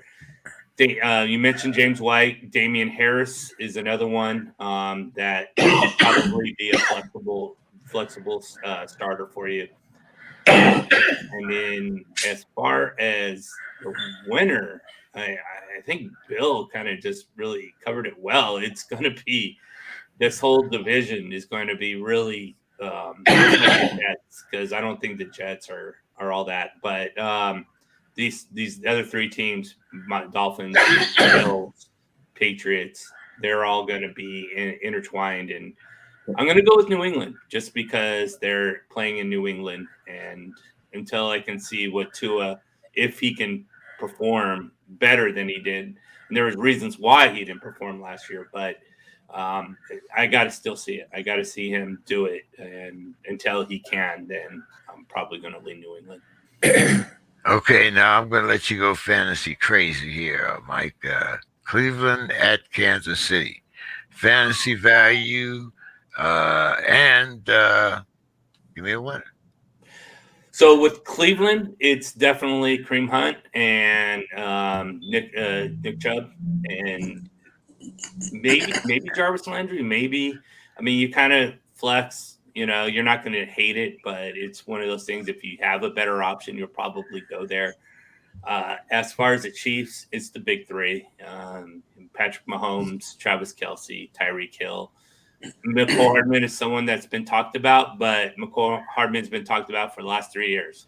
Right. And it's like, well, now it's Sammy Watkins because he's gone. And so McCall Hardman is going to be somebody. Well, whatever. Well, this time, Charlie Brown, I won't pull the football away. Right, exactly. Trust me. Yeah. I'm not going to do it this time. And so, we'll see. But my doubts are that the football is definitely going to be pulled by Lucy on this. So as far as the winner goes. Well, no, wait a minute now. Come on. Give me the matchup. Baker Mayfield, Patrick Mahomes. You're still trying to sell that's not a matchup. Yeah. 2 guys that happen to be playing quarterback. Yeah. Baker Mayfield, I think, is very good in two QB leagues, or maybe in a flex option, but the Chiefs defense, their passing defense is really good. The running game, this is where the Browns may win this game, is because the Chiefs cannot stop the run. They are very poor against the run, and that's what the Browns do. They run the ball. So Baker Mayfield, not right now. But Patrick Mahomes, of course, is. But if you're looking at it just through an NFL lens, Baker Mayfield's a top 15, 16 quarterback, and then you have the number one quarterback, perhaps ever, to play this game in Patrick Mahomes. So it's definitely an exciting quarterback matchup, NFL-wise. Okay, so now let's make this matchup. McCarroll against Jarvis. You mean fantasy, right? Like fantasy-wise, McCole Hardman versus right. Landry. Okay, right. I think you got to go. I think you got to go Jarvis, just because I can count on Jarvis to catch 3 to 4 balls. I can't count on McCole Hardman to catch 1 ball. Yeah. Demetrius. I find this one interesting as a football game, and there are people who I think that the urban term is sleep on, and people want to get on the bandwagon of the Browns so bad. They sleep on the Chiefs are still the Chiefs, right? I might have missed a press conference or something, but I don't think so. So I don't understand. I think it'll be an entertaining game. I think Cleveland has a good defense. I mean, Myles Garrett's a beast. I don't know what Jadeveon Clowney is. I'm not getting excited about Jadeveon Clowney. I've done that dance and it didn't work out. I still think that Mike said it best. He said 3 names in a row. And when you say those 3 names together, Mahomes, Kelsey, Hill. Okay, I feel pretty good about that. I just do, right? So as a game, I like the Chiefs. I'll put that out there immediately. I think it'll be a good game. I don't know if it'll be close. It could be a 3 or 6 point game. I don't know. It could be a massive blowout. That's the thing about Kansas City. You never know. But I like the Chiefs to win the game. In terms of matchups, I don't think I agree with these guys on Clyde Edwards-Helaire. Now, I don't know if he was emphatically saying it. I like that dude, and I like what he does in their system as a football player to help them win games, not a fantasy point guy. Oh, okay. Right. I'm sorry. I like him as what he gives them. Because he is, as Bill pointed out, small and slow, or not fast. So I think it's a matter of people are forgotten Kansas City, and I think they'll have to remind some people they lost the Super Bowl. And the question is, have they rebuilt the offensive line? Is their offensive line, because you get a test right out the bat. You get your test right out the gate with Cleveland's front. So if the offensive line is rebuilt, restructured, retooled, whatever reword you're comfortable using, then I don't see the jump on the Browns bandwagon as one of the teams that are going to challenge for the AFC. So I like the Chiefs in the game. I think the best fantasy value in the game, in any game, Kansas City, and I'm going to say it's Travis Kelce. Travis Kelce in our league was treated like a running back. Travis Kelce was, I don't even know if he was overvalued. I think going, I want to say 10 in my league. I felt it was high. I wouldn't have taken him at 10, but the first 8 picks were running backs. But around 18, then Devontae Adams. You got my attention, but right. I would not have. Like I had 12 and 13, and I would have considered him at 13. I probably would have considered him at 13 because it was such a heavy running back. Like 10 of the first 12 picks. Yeah, 9 of the first 11 picks were running backs. Yeah. He was definitely in the top 15 when he came. Which, like you said, kind of surprised me. And in some leagues, he was as high as 10, maybe 9. I'm not sure.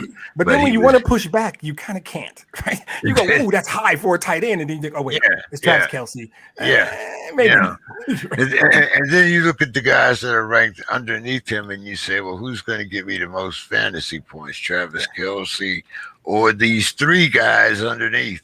Right. So you were looking at running backs like Miles Sanders at that point. Yeah. I think and I took him. I took him because 9 running backs went in the first 11 picks, and I was sitting at 12 and needed a running back. I had to take a running back with one of those first 2 picks.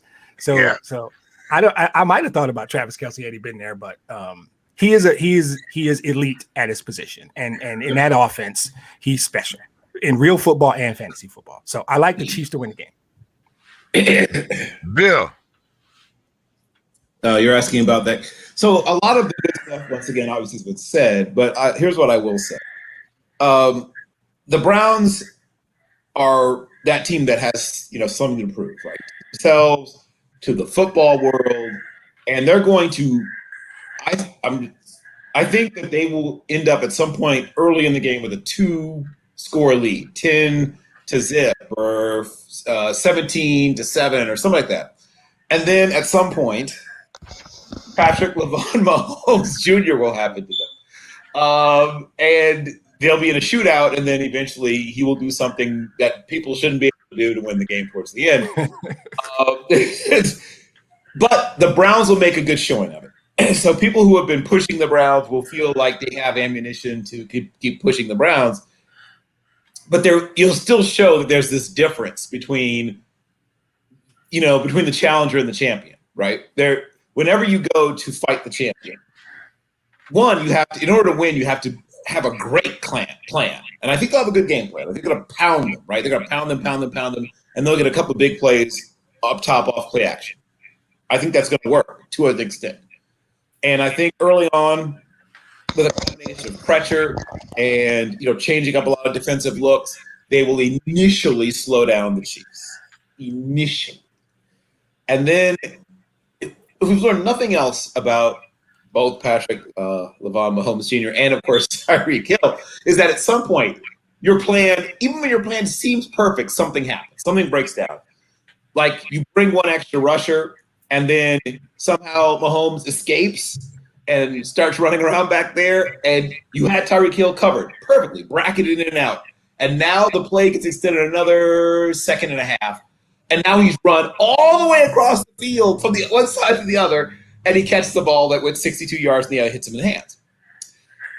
And there's no preventing that. Like, there's no defense. There's nothing you can do short of what they did in the Super Bowl a few years back when they turned out all the lights.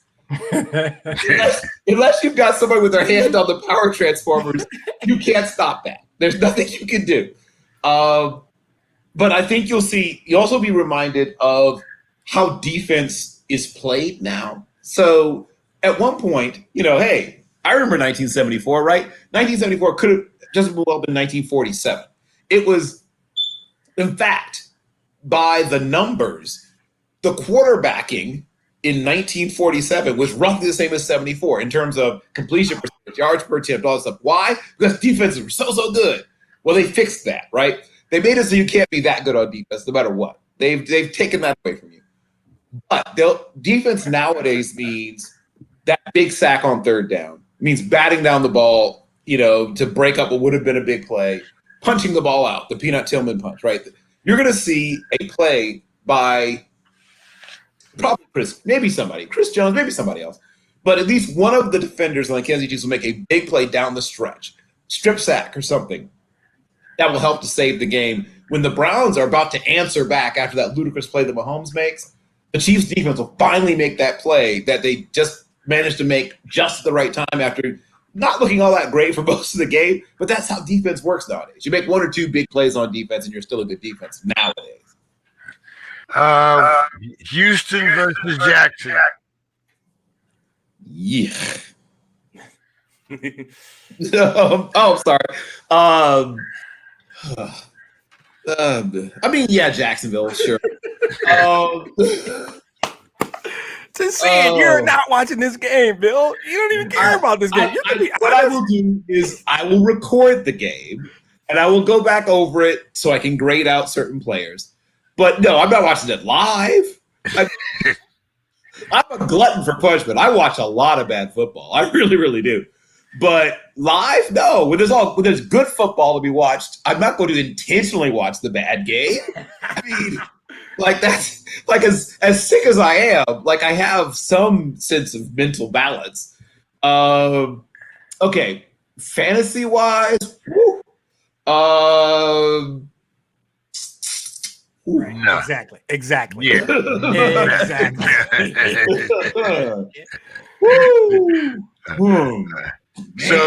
So who did you have as the winner, Bill? Yeah, pick the game. Well, I mean, the Jaguars just because they have something to play for. And I'm not trying to be mean or anything, but the Texans are in a death spiral. I'm not trying to be mean or anything. They're dead.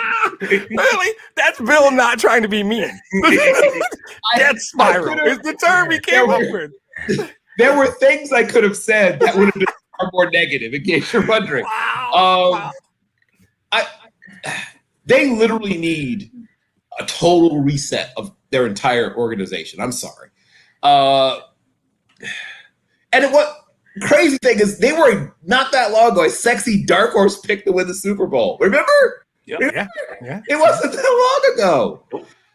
Yeah, well, wasn't that long ago we considered Cam Newton the starting quarterback, but Demetrius, things change. Life comes at you fast. Demetrius. So I am going to be mean, unlike Bill with that nonsense, and follows it up with death spiral. Okay. I think the leadership of the Houston Texans are a disgrace. I think what they've done to the fan base, because I always think like a fan. I don't have any other option. I wish I was the Lions GM, but mostly I watch and view the game as this like fan that loves his team. And if I were a fan of the Houston Texans, I would be disgusted by what they've done. It is shameful. And I genuinely mean that. So obviously I'm going to pick Jacksonville to win the game because they're whatever they've done. You could say they were trying to get Trevor Lawrence, whatever. They've hired a good football mind. I don't know if he's a good pro coach. We'll find out. And they're putting together some talent. What is happening in Houston in the football offices of the Texans is shameful. I can't explain it. I don't know what it is. I don't understand that there's a plan. David Culley might be the nicest guy in the world. I don't know enough about him to say that. I wish him the best, but I am a realistic human being with a reasonable IQ. You're about to go through it. So I just think that as a fan of the game of football, it saddens me what they've done with that organization in like the last 18 months to 2 years. So yeah, I'm not going to try and be nice or not be mean. I hope Jacksonville wins by 40 because I want them to be exposed. I want people to go like, wow, they're really bad. I want them to go 0-16, not to get the Lions, or 17 to get the Lions off the books. That'd be great. There you go. But more to shine a light so that people have to look and go, wait, what is happening down there? What is actually happening? And it may not make a difference, but I think that they should hold each other accountable. Those 32 people should hold each other accountable for the shield. And the leadership of that organization has been allowed to do something that's not fair to the fans. It's just not fair to the fans. So I feel bad for them, having been a fan of a team that just through bad luck and bad decisions has been inept for quite a while. But I will look you into this camera and say the Lions have never just conscious, like Matt Millen. People loved that decision at the time. People thought that was a good idea. Get a football guy to run your football team. Unmitigated disaster. we got that. They tried some stuff. They once traded the 7th overall pick for a guy named Pat Swilling. At the time, it made sense. Except that pick turned out to be Willie Roaf. So yeah, that didn't work out. Things don't work out. That's fine. I'm disgusted by what that organization is. I'll get off my box now. I'm picking Jacksonville to win the game, and I hope they run up the score. Mike? I agree with Demetrius. I think it's just shameful. Like he was talking about with the Lions, and I've been there with the Colts.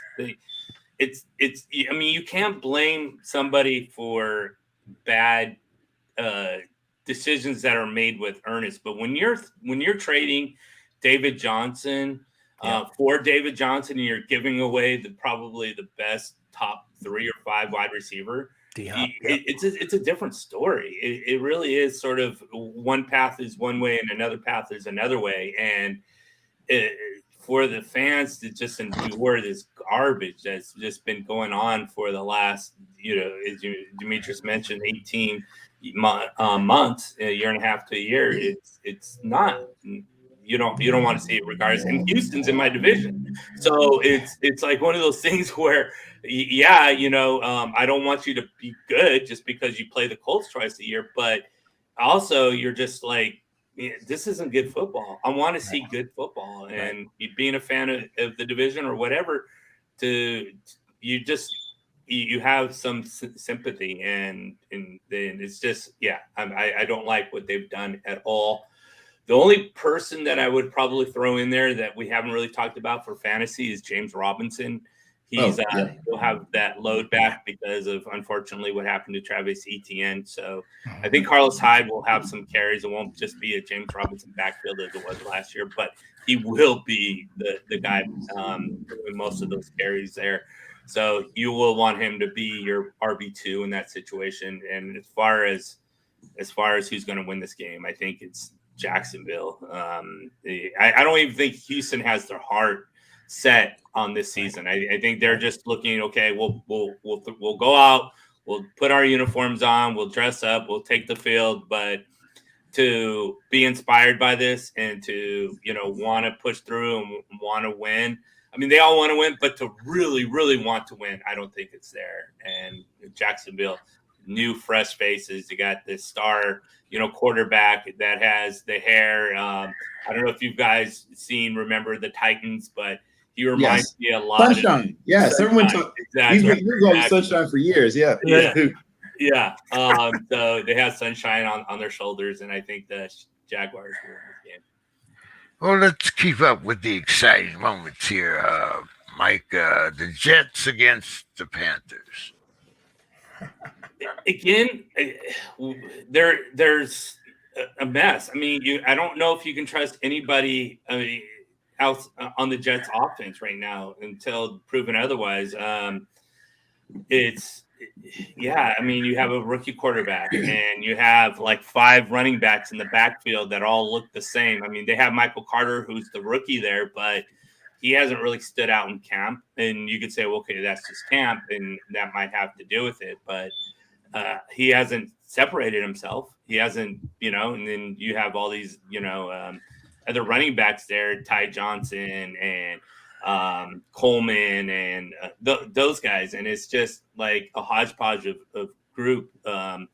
You have the wide receiver from Tennessee. I can't think of his name right now that just moved over there. Corey Davis. Thank you, Corey Davis. And he seems like he's done so pretty good. It looks like he's improving from those couple of years that he was in Tennessee. But you got a rookie quarterback throwing the ball, so I don't know. And then the Panthers, I think Sam Darnold's better than what a lot of people think he is. But we'll see. I mean, if he just flat against the Jets, then I don't know.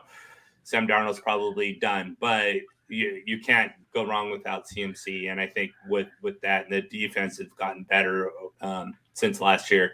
I'm going to go with Carolina. Fantasy value, wide receivers for Carolina. You have Robbie Anderson there, DJ Moore, Terrace Marshall. I can't count on Terrace Marshall right now just because he's a rookie. So DJ Moore and Robbie Anderson should have solid games. Someone a wide receiver 2 flex option for you, but I don't see anything. I don't see them being a wide receiver 1 right now. Just more of a wide receiver 2 or flex. McCaffrey more than 60 games. Yeah, I think it was total fluke for McCaffrey. He was only injured outside of last year, and then he could have came back. But they were just like, well, we're 2-12, so why are we going to throw you out there and risk another injury?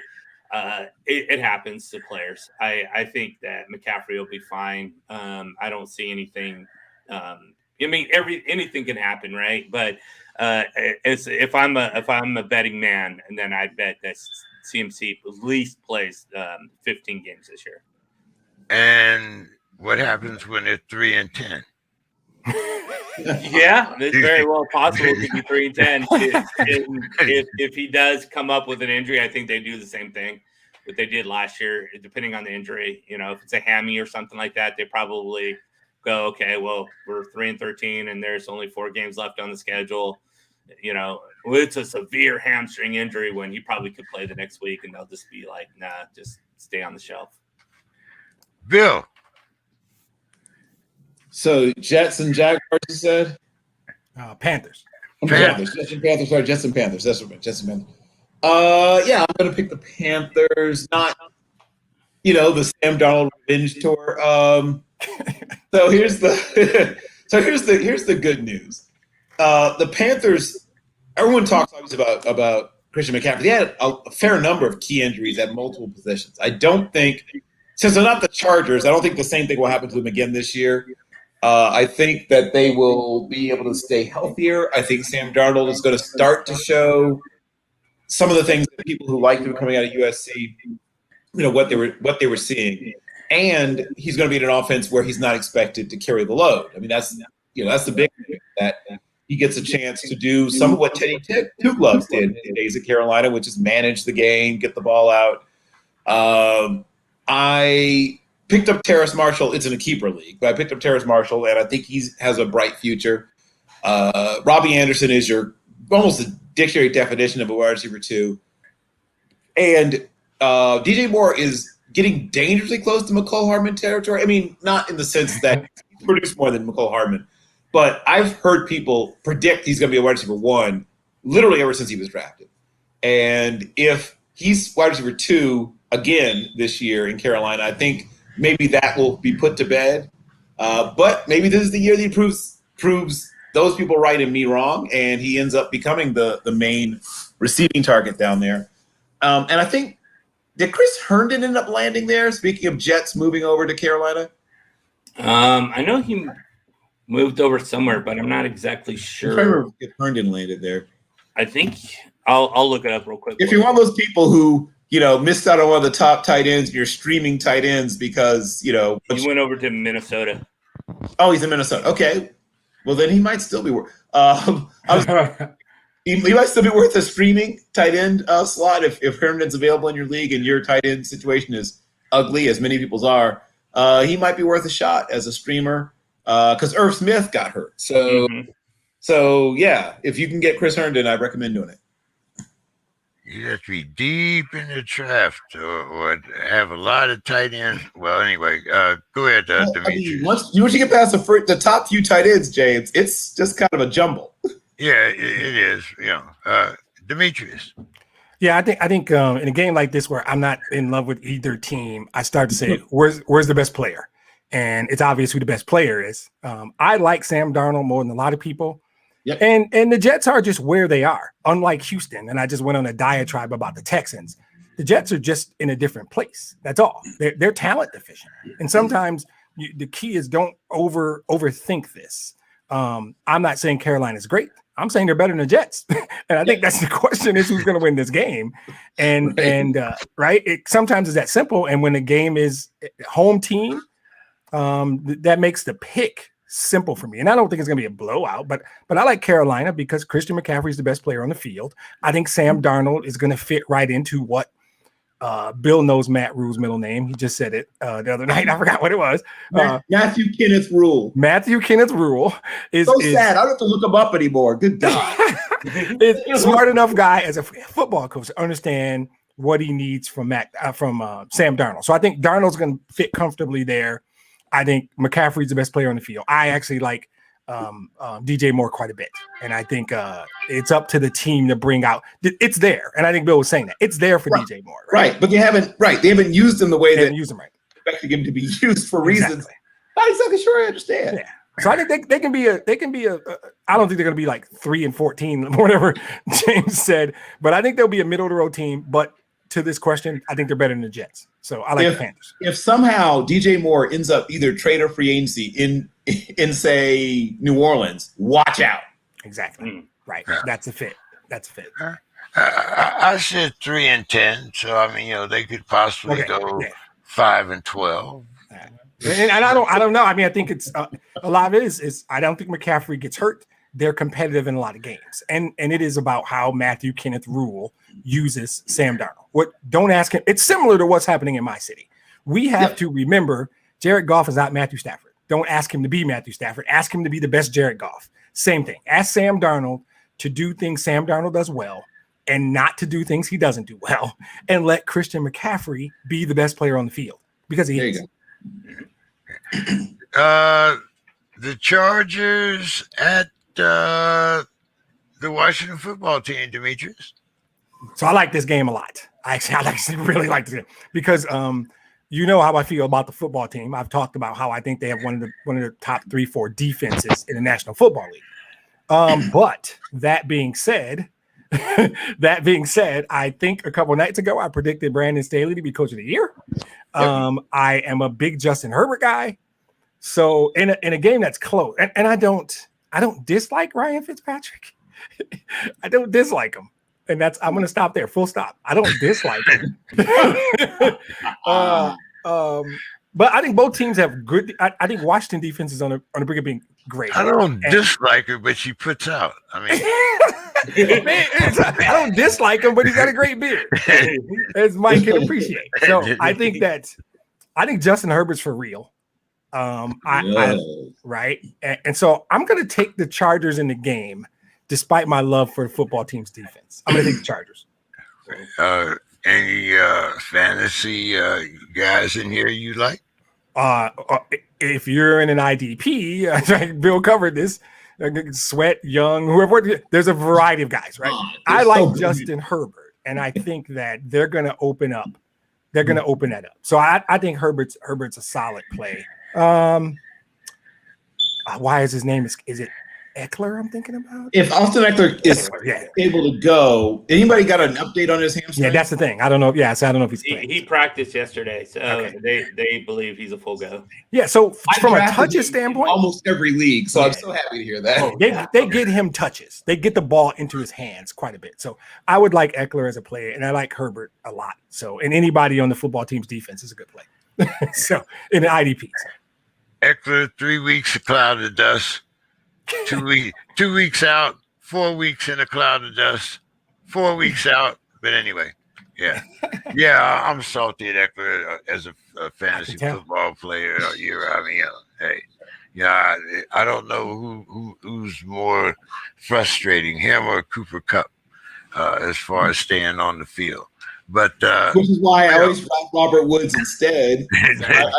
I do. I have Robert Woods in a bunch of leagues because I know at some point Cooper Kupp's going to go down and Robert Woods is going to go. Oh! Yes. Bill, your pick here. The Chargers and the football team.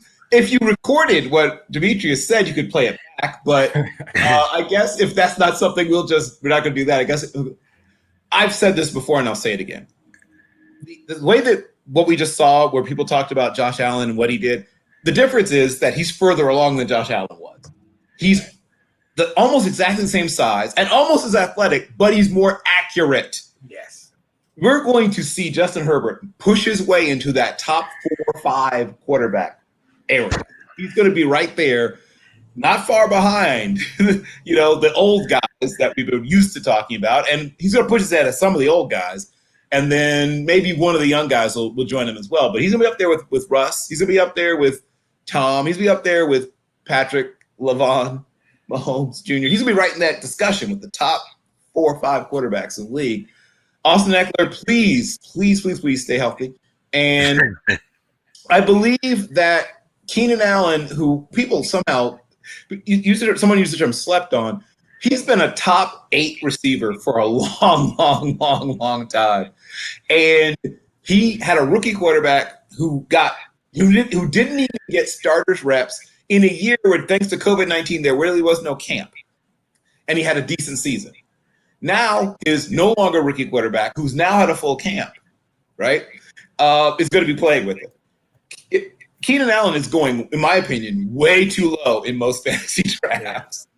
I think the people who lucked into getting him in the 4th round and stuff like that, which is happening nowadays in fantasy drafts, are going to be like, oh, thank you, fantasy draft God. I think he's going to have a very nice year. I think that one of their tight ends will eventually emerge. It's going to take a while for that to get unmurky. But in one of my keeper leagues, I snapped up a kid named Donald Parham from Stetson, who was an undrafted free agent.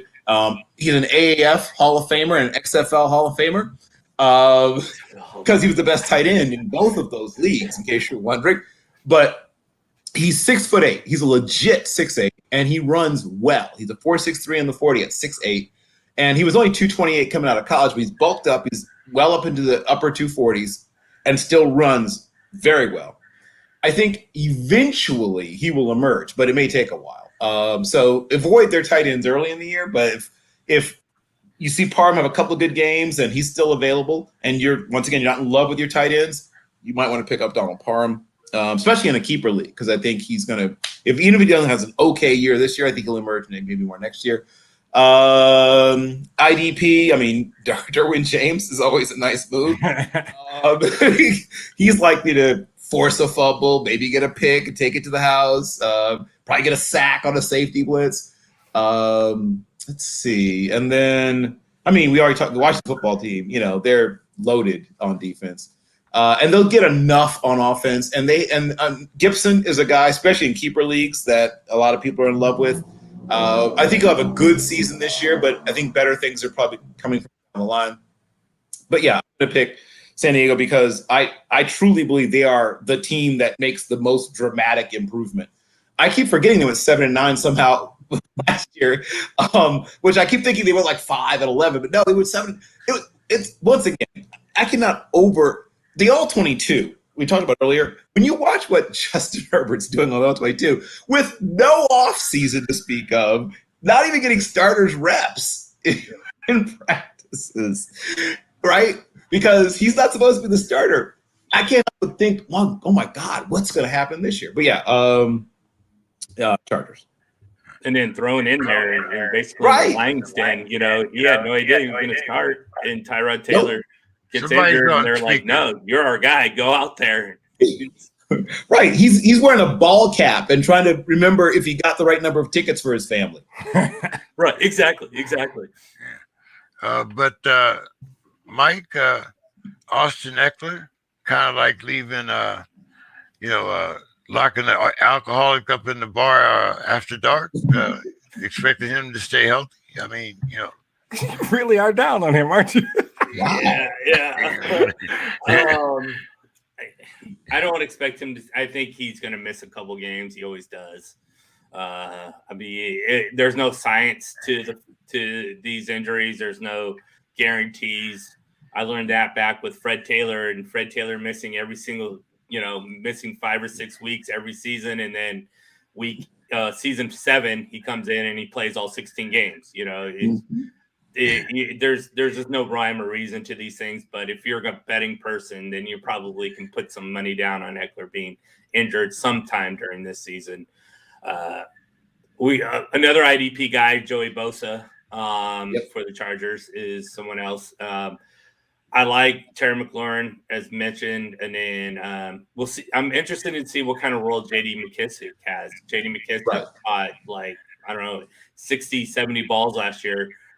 Is it going to be the same? That was desperation, but yes. Right. I think it had a lot to do with the fact that Gibson is a former wide receiver who played a little bit of running back and is just not a blocker. So where McKissic is a much better blocker. So Gibson comes in and out of third downs depending on the situation, and McKissic plays that role. So I think it's a mixture of both. McKissic hasn't been anything until really last year. So, I watched J.D. McKissic all throughout his college career, and he played wide receiver as well at points. At Arkansas State, I think one year he was number 2 in receptions on the team after Josh Jarbo, I believe, the OU transfer. But he played running back. He was on special teams. Like, he's one of those guys that does whatever, right? They had to play him at safety. He probably would go out and do it fairly well. Just because he's one of those guys. He's just a guy. Someone said, it's one of those things you say he's a football player, but that classic cliche. And he's not very big. He's smaller than Gibson, in fact, but he holds better in picking up blitzes and blocking, simply because he's got special teamers mentality. He'll just throw his body at something even bigger than him and just do it without any thought of his own self-preservation. So I love watching him, but he shouldn't be getting as many touches as he does. He's incredibly talented, but he's such a good all-around football player, and he has an amazing – and he's smart. He can learn a bunch of different positions. So, I love him. I don't know how he's managing – he's doing it with mirrors, basically, but God bless him. Yeah, and I agree. So, it depends on Antonio Gibson. If Gibson does become better at blocking and doing those things, then – which I would imagine he would be, then we'll see less of McKissic. But who'd you pick for the game, Mike? I like Washington in this game. I just that defense alone is just. And then, I mean, I like Eckler, but I don't think that's enough. And Herbert too. Just Washington's defense is just way too much. And then they're playing in Washington as well. So yeah, I like Washington. Well, Mike, we got to it. Seattle and Indianapolis. Now, if I'm hard on Eckler, for falling asleep in the bathroom, I might have to say that, Mr. Taylor fell asleep in the booth. What's your thoughts on him staying healthy for a whole football season?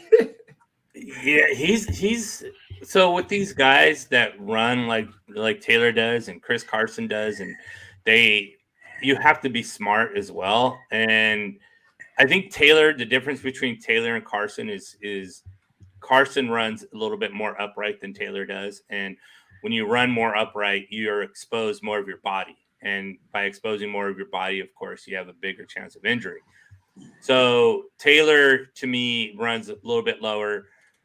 I think it all depends on what Quentin Nelson's health is. He might miss week 1. And if Quentin Nelson misses week 1, it's that's sort of Jonathan Taylor's plug hole. I mean, he runs behind Quentin Nelson, and it's going to be a difficult day if Quentin Nelson isn't there for Jonathan Taylor. But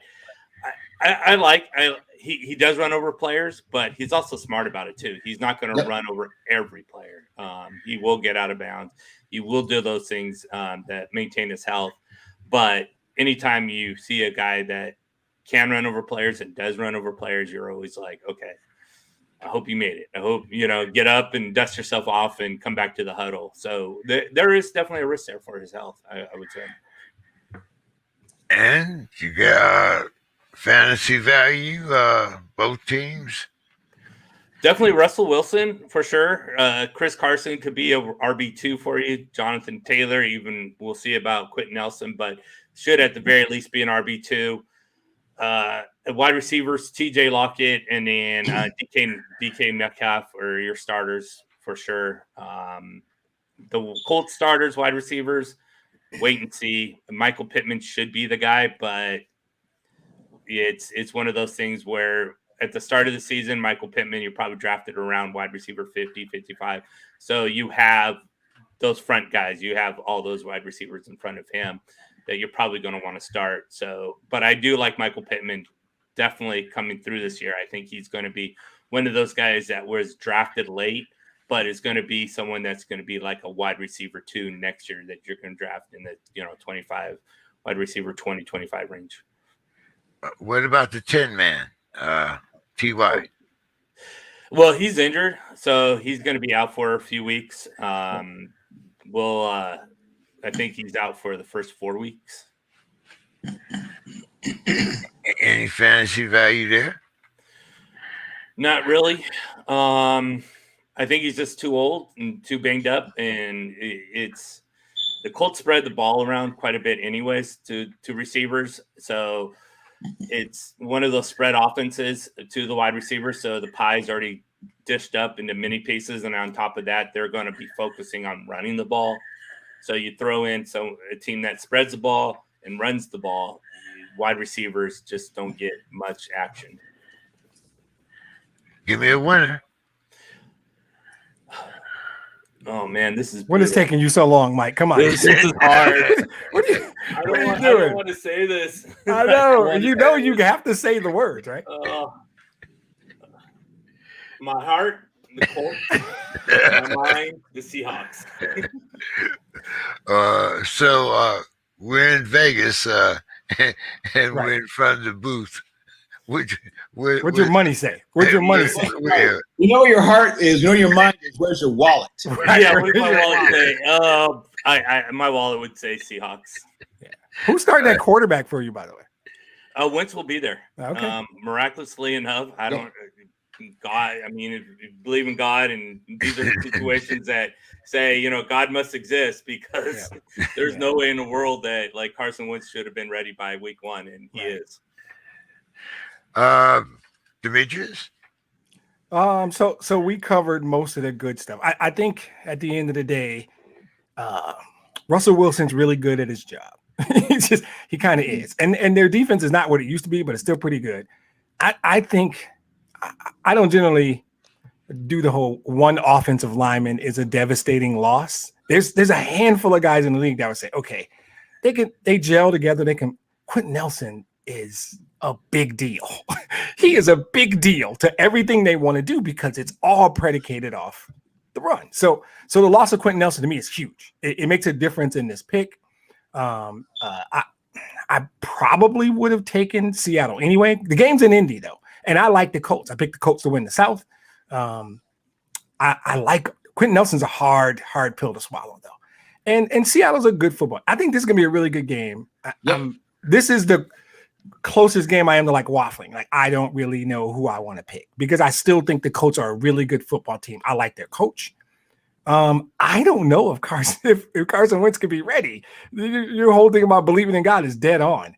Are you going to get 100% Carson Wentz? Like actual I don't know.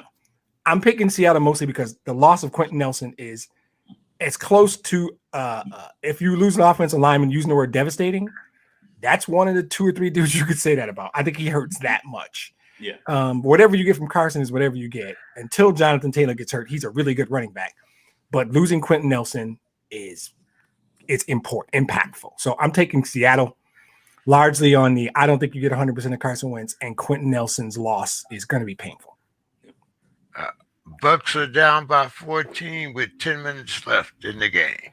Defense is not good. Their defense is not good. Didn't we talk about that? I think I talked about that Thursday. Right? You did. Yeah. It's like, that's going to be the thing. Yeah. Get the all 22s, Michigan State. Get the all 22s right now. Their linebackers can be had. They go the wrong way. They're fast, but they go fast in the wrong direction for 2 steps. Yeah. And you don't have, once again, what has been the thing that when they have had problems in their defense, what's covered it over? They always have a first 5-6 picks of the draft type pass rusher. Yeah. Not more. Not anymore. That guy is not on I said this before. Yeah, he's not. That guy may emerge at some point, but right now he's not in that locker room. These Oregon receivers are wide open. They're wide open. It is, and you can't bust coverage that many times. There's a problem on the defense side of football over there. Yep. I mean, when you give up 31 points to Minnesota, and right, that's it. See, Josh Proctor, I guess, I was looking at, got carried off the field. Yeah, so that's not going to help them either.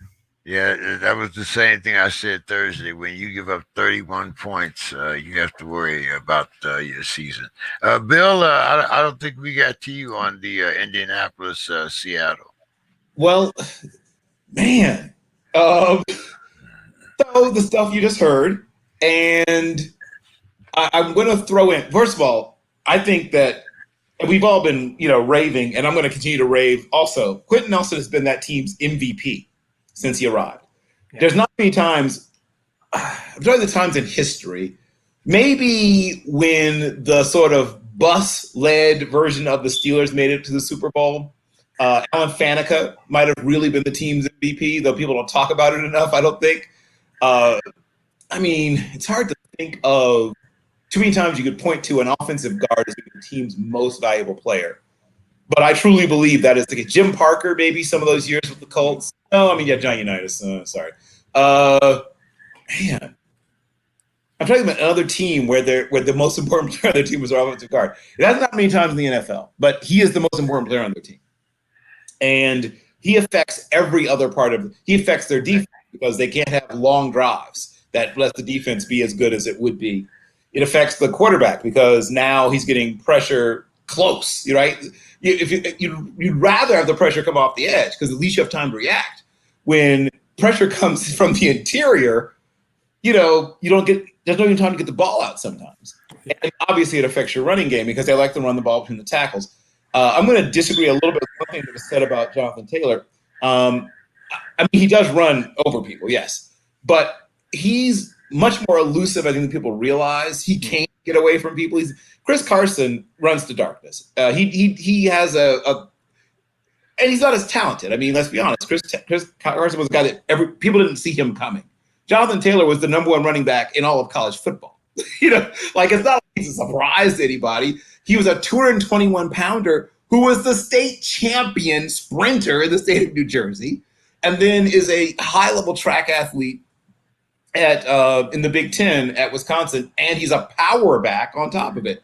The closest thing to him in terms of his physical characteristics is a guy like, Jamal Lewis or Eddie George. They have that blend of speed and power. We don't see that very often. He's not quite to the Adrian Peterson level because that's once every 25 years. Right. He's not far off, right? He catches the ball, well enough. I think he's going to have a monster year, and I think I said he's going to be an RB1, a clear RB1 this year. I think he established himself as a guy who's in the same vicinity as guys like Christian McCaffrey, maybe not in PPR leagues, but in standard scoring leagues, in the same breath with guys like McCaffrey and Kamara, not in a PPR league. Let's see. Where are we at here? Tennessee at Arizona. No, Arizona at Tennessee. Bill. Tennessee, but it will be a super fun game to watch. If you didn't bet any money on this game, you'll be enjoying this game. If you did bet money on this game, you will be nauseous at various points because both teams are going to look great at times, and then both teams are going to look not so great at times. So here's the things we already know. We know that what have they been working on in all their defensive meeting rooms in Arizona, right? Ever since they let the schedule come out, they've been putting together their Derrick Henry game plan for what? When did the schedule come out?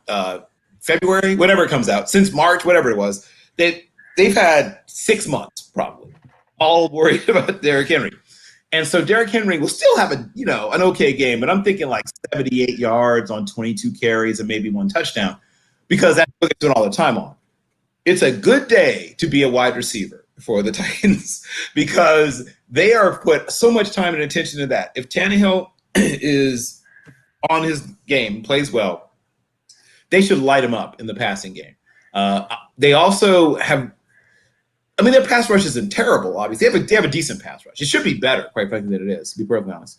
But if their offensive line holds up, I expect Tannehill to have – he might be a top 4 fantasy quarterback because I think there's so much of the game plan for the defense is about stopping the run.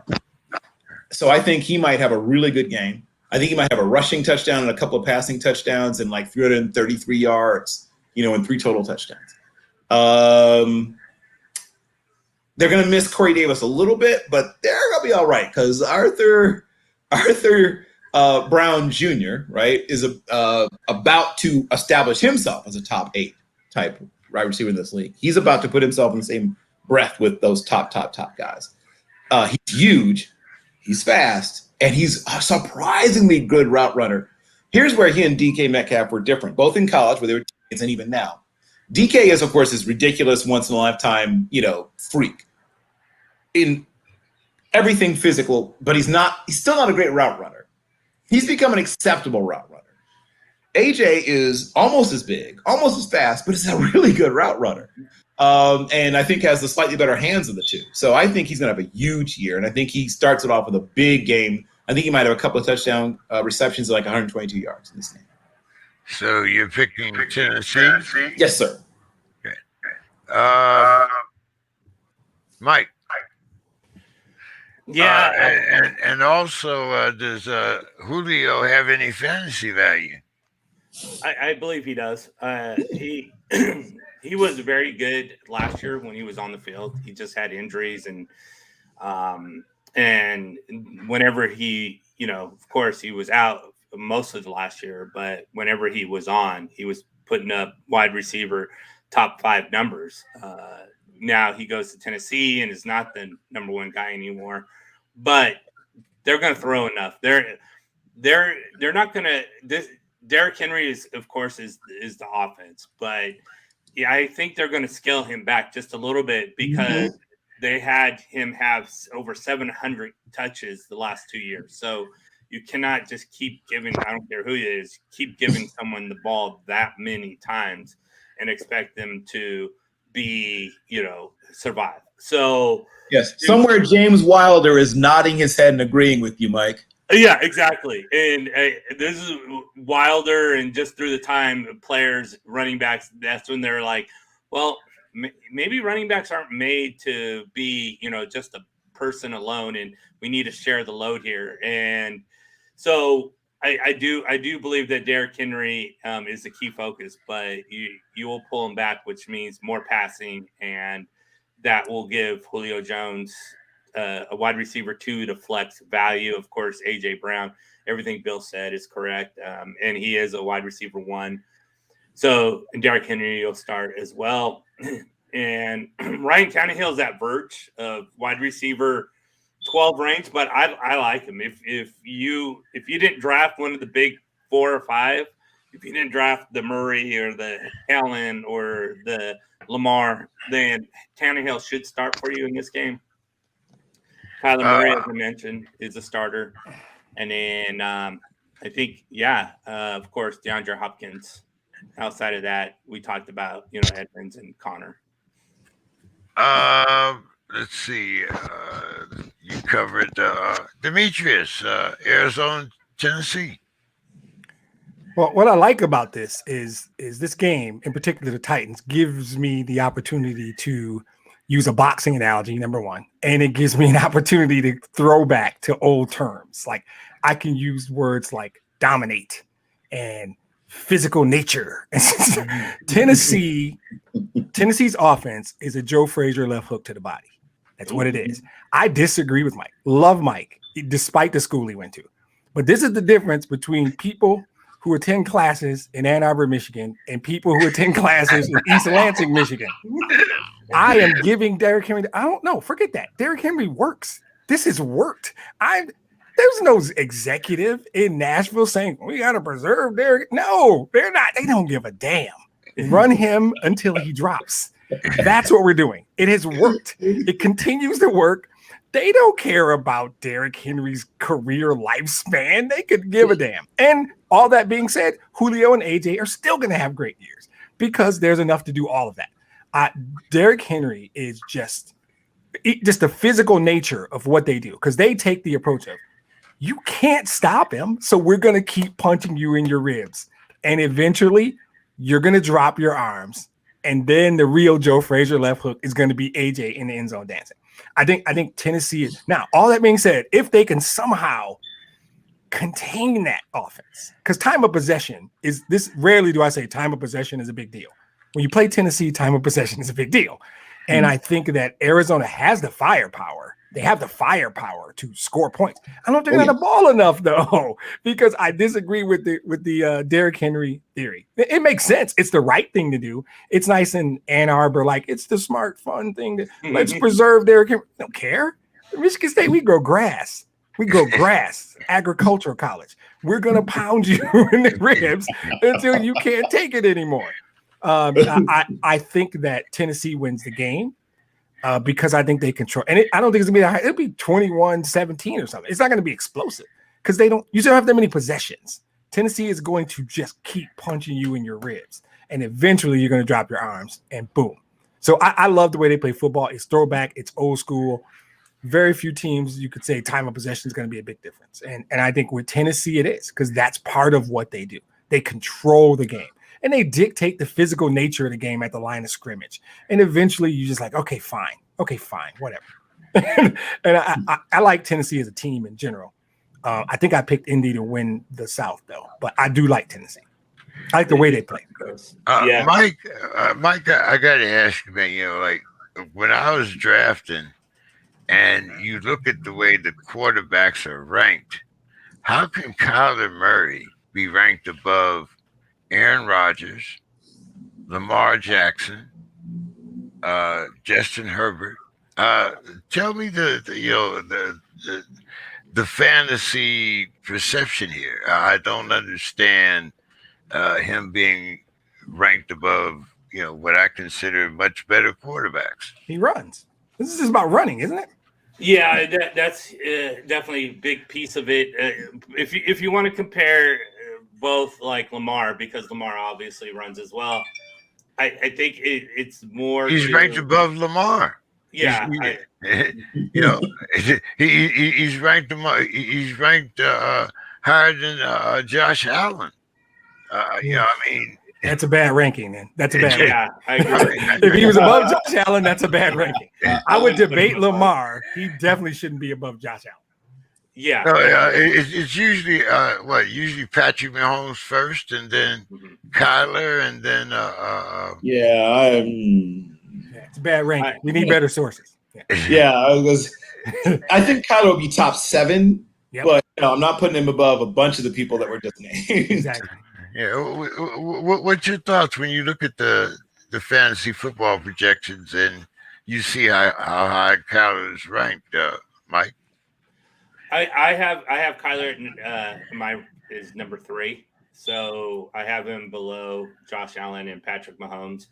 But last year, Kyler Murray finished 2nd, and he still has the ceiling to go. He's going to get better passing. The offense got better with Rob Moore, the rookie, and those kind of things. I think when you're looking at like Lamar Jackson and Kyler Murray, you're looking more at the passing situations. Kyler Murray can go deep, where Lamar Jackson has an average arm strength, maybe an average plus, but it's not the greatest arm. And plus, they run the ball like all the time. So it's one of those things where if the Ravens pass like the Cardinals did, then you would have a situation where Lamar Jackson and Kyler Murray would be a debatable situation. But when Lamar Jackson runs 1,000 yards and, Kyler Murray runs 800 and the 200 difference is 20 points. But you're going to have that combined with the passing numbers. And then on top of that, the touchdowns, you make up through those yards and those touchdowns in the passing department, which is why he's Lamar to me is a number 5 and Kyler is a number 3. Justin Herbert just doesn't run the ball. He can, but he doesn't. He will rush, 250 yards maybe. So he's not someone that is like an Aaron Rodgers. Aaron Rodgers used to, but he's not that anymore.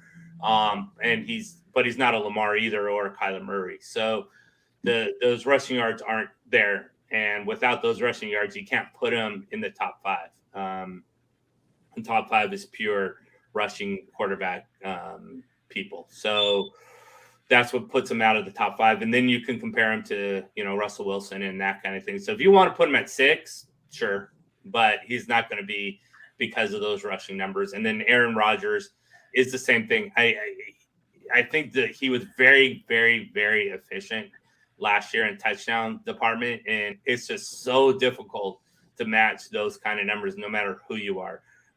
You could be Aaron Rodgers, Joe Montana, and Peyton Manning combined, and it's going to be difficult to match those kind of efficiency numbers. So he'll drop down, and then he doesn't offer the run. So you're looking at both a reduction in touchdowns and less yards, and that's why he's less than someone like Kyler Murray. Demetrius, we have come down to San Francisco at Detroit. Give me some fantasy value here, and then give me a winner. Mike, get ready. You might have to get some water here. I mean, I saw Demetrius. He threw some water on your waffles there. So I think I can be straight up about it. I don't struggle here. I'm a realist. To me, actually a fantasy play might be the San Francisco defense, but TJ Hawkinson is a good fantasy play here. I think DeAndre is going to start, but Penei Sewell is going to move over to left because Taylor Decker hurt his hand, and the guy at right, Matt Nelson's going to play right. So we might have some issues up front because Penei Sewell's only had like 3 days to play left. I think Goff's going to be fine. He's not a fantasy play. San Francisco's the better football team. Let's just be honest, right? So let's start with the baseline realism. They're a better football team. I know who we are. I know where we're at. We have holes on defense. What you're going to see is we're going to play tough. We're going to play hard, but 2 or 3 plays a game, you're just going to see a play and go, wait, what was going on there? You're going to see busted coverages and stuff. A lot of new players, new scheme, new coordinators. That's the kind of stuff you see. I think that we will eventually but eventually is next year or maybe the year after. So I'm not unrealistic. I think that even though the game's at home and we could scare somebody, I don't know. We have a lot of things we're working on. San Francisco is a better football team and they should win the game. So I don't know what score 24-14. I don't know, something like that, because I think we have some pieces. And I think we're building something that's going to be really good and sustainable for a while. We're just at the beginning of that process. So they're a team that should be in a discussion to win their division and certainly a wild card type team. They're just a better football team. And I'm okay saying that. So specifically as it relates to week 1, San Francisco should win the game. I'll still watch every play. I'll still be excited, but they're the better team. That's true. Yeah. Bill? Okay, so all the stuff that was just said, and here's what I will say. I believe that Jared Goff will outperform most people's expectations. Now, that doesn't mean setting the world on fire, but in terms of fantasy points, I'm thinking around 19 fantasy points in a standard normal scoring league. I think he's going to avoid making the big mistake. I wouldn't be surprised if he went somewhere around 21 of 31 for about 248 yards, a couple of touchdowns, maybe 1 interception. But I think he's going to have a solid day at the office. Yeah. Love it. Mike? Yeah, I agree. I think Jared Goff is underrated. He's not, like Bill said, he's not going to be someone who sets the world on fire. He's not going to be doing great things, but he's also not really all that bad either. I think just by going through people, what they say about him, I'm just like, well, he's not all that bad. I mean, maybe 18 to 20 of all the quarterbacks. But it's going to be an interesting situation. I like him in Detroit much better than I liked him in Los Angeles. I think that offensive system is good for him. He can dump the ball to DeAndre Swift. He can hit Amon-Ra. He can hit DJ Hawkinson. So those guys are good pieces around Jared Goff and what he does. So I think he's going to be stable. Now, are you going to start him in fantasy? Hell no. But it's good NFL maneuver. And this San Francisco is just way too good. Their defense, their offense. I mean, it's not a world beater, but they do a lot of good things with Deebo Samuel and George Kittle, and that running game is, I don't care who you are, is almost impossible to stop. So, yeah, I'm gonna go San Francisco on this one. Mozart and Garoppolo. Any fantasy value there? Mostert is good RB2 flex. He doesn't catch the ball, so don't look for that. But he's good enough against, and especially against the Detroit defense. He should get, I think, a long one. Maybe one of those to the house, because his speed is just ridiculous. So I think he'll bust at least a long one, and he should be good at least in your flex spot. Garoppolo, no, just ignore him altogether. Minnesota at the Bungles. Cincinnati. Sorry. Mike? So for Minnesota, Justin Jefferson is your Adam Thielen are two guys you can count on. And, of course, Dalvin Cook. He's the automatic starter, number one guy. And then the Cincinnati, you have the three wide receivers, Higgins, Jamar Chase. I don't know if you can count on Jamar Chase right now. He seems to be struggling in camp, mostly due to having a whole year off. He didn't play at all last year. So, just temper expectations for a couple of weeks with him. Tyler Boyd, and then Joe Mixon, you'll start somewhere. So there's a lot of fantasy value here. Kirk Cousins only in 2 QB leagues. He shouldn't be a starter. But in a streaming, if you are a streaming team, Kirk Cousins against the Bengals is not a bad place to start. If I have to pick a team that wins this game, I think I'm going to go Minnesota, even though they're playing in Cincinnati. Let's see. Oh, yeah. We got another brittle guy here. Devin. How many games does he play? 8? 7? And should you pick up Matheson as a backup? I definitely think you want to definitely handcuff Alexander Madison to Dalvin Cook, but keep in mind that Dalvin Cook has only missed 4 games in the last 2 years. Right. Oh, he missed a lot of time before that and was, on the shelf, missing a lot of weeks. But the last 2 years, he's only missed 4 games. So he doesn't really have that injury-riddled career that a lot of people believe that he does. Did I get you, Demetrius? Nope, not yet. I am going to go off script, call for an upset here. Part of this is Detroit Lion Kool-Aid, but I do not believe Minnesota's defense is still very good. I think people hear Zimmer and they think the Vikings defense is, it's not. They took a step back. Plus, they've got some non-vaccinated knuckleheads on that team. So I'm calling right now that they are the ones who are going to have a situation. They're going to be the team that has the situation. So for the year, they're the underachieving team that's not going to be nearly as good as everybody thinks. And for this game in particular, I think they have holes on the defensive side of the ball. And I think Joe Burrow and Jamar Chase and Joe Mixon are all good fantasy plays tomorrow. Now I'm saying all this is a bold Lions cornbread kind of statement, but I still believe it. I think they're going to show the game's in Cincinnati. I think that'll help. But I am not someone who thinks that the Vikings, particularly on the defense side of the ball, are as good as they have been. And I think people are sleeping on that fact. So I think Cincinnati has weapons. They have weapons on the offense side of the ball. And it doesn't all come together immediately, but I think they can win this game. And I'm calling for Cincinnati to win the game. Bill, we're 1-1 here. So we're talking about Cincinnati and Minnesota. Oh, this is a tough one. I don't love either team, to be perfectly honest. Well, that's why we're doing it. It's not right, easy. Yeah. Everything you said about the Vikings defense is true, and it's also everything you said about the Vikings defense could be also applied equally, if not more, to the Bengals defense. Those are 2 not good defenses.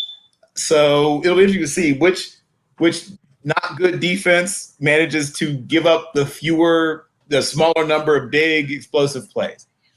This is tough. This for me. I had no problem with the game to this point. This one person was really tough for me. Man.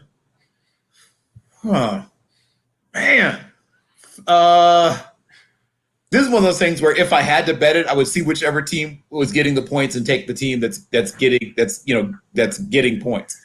Well, let's see. We know we're giving Cincinnati 3 at home. Yeah, so, I think the line's 3.5. The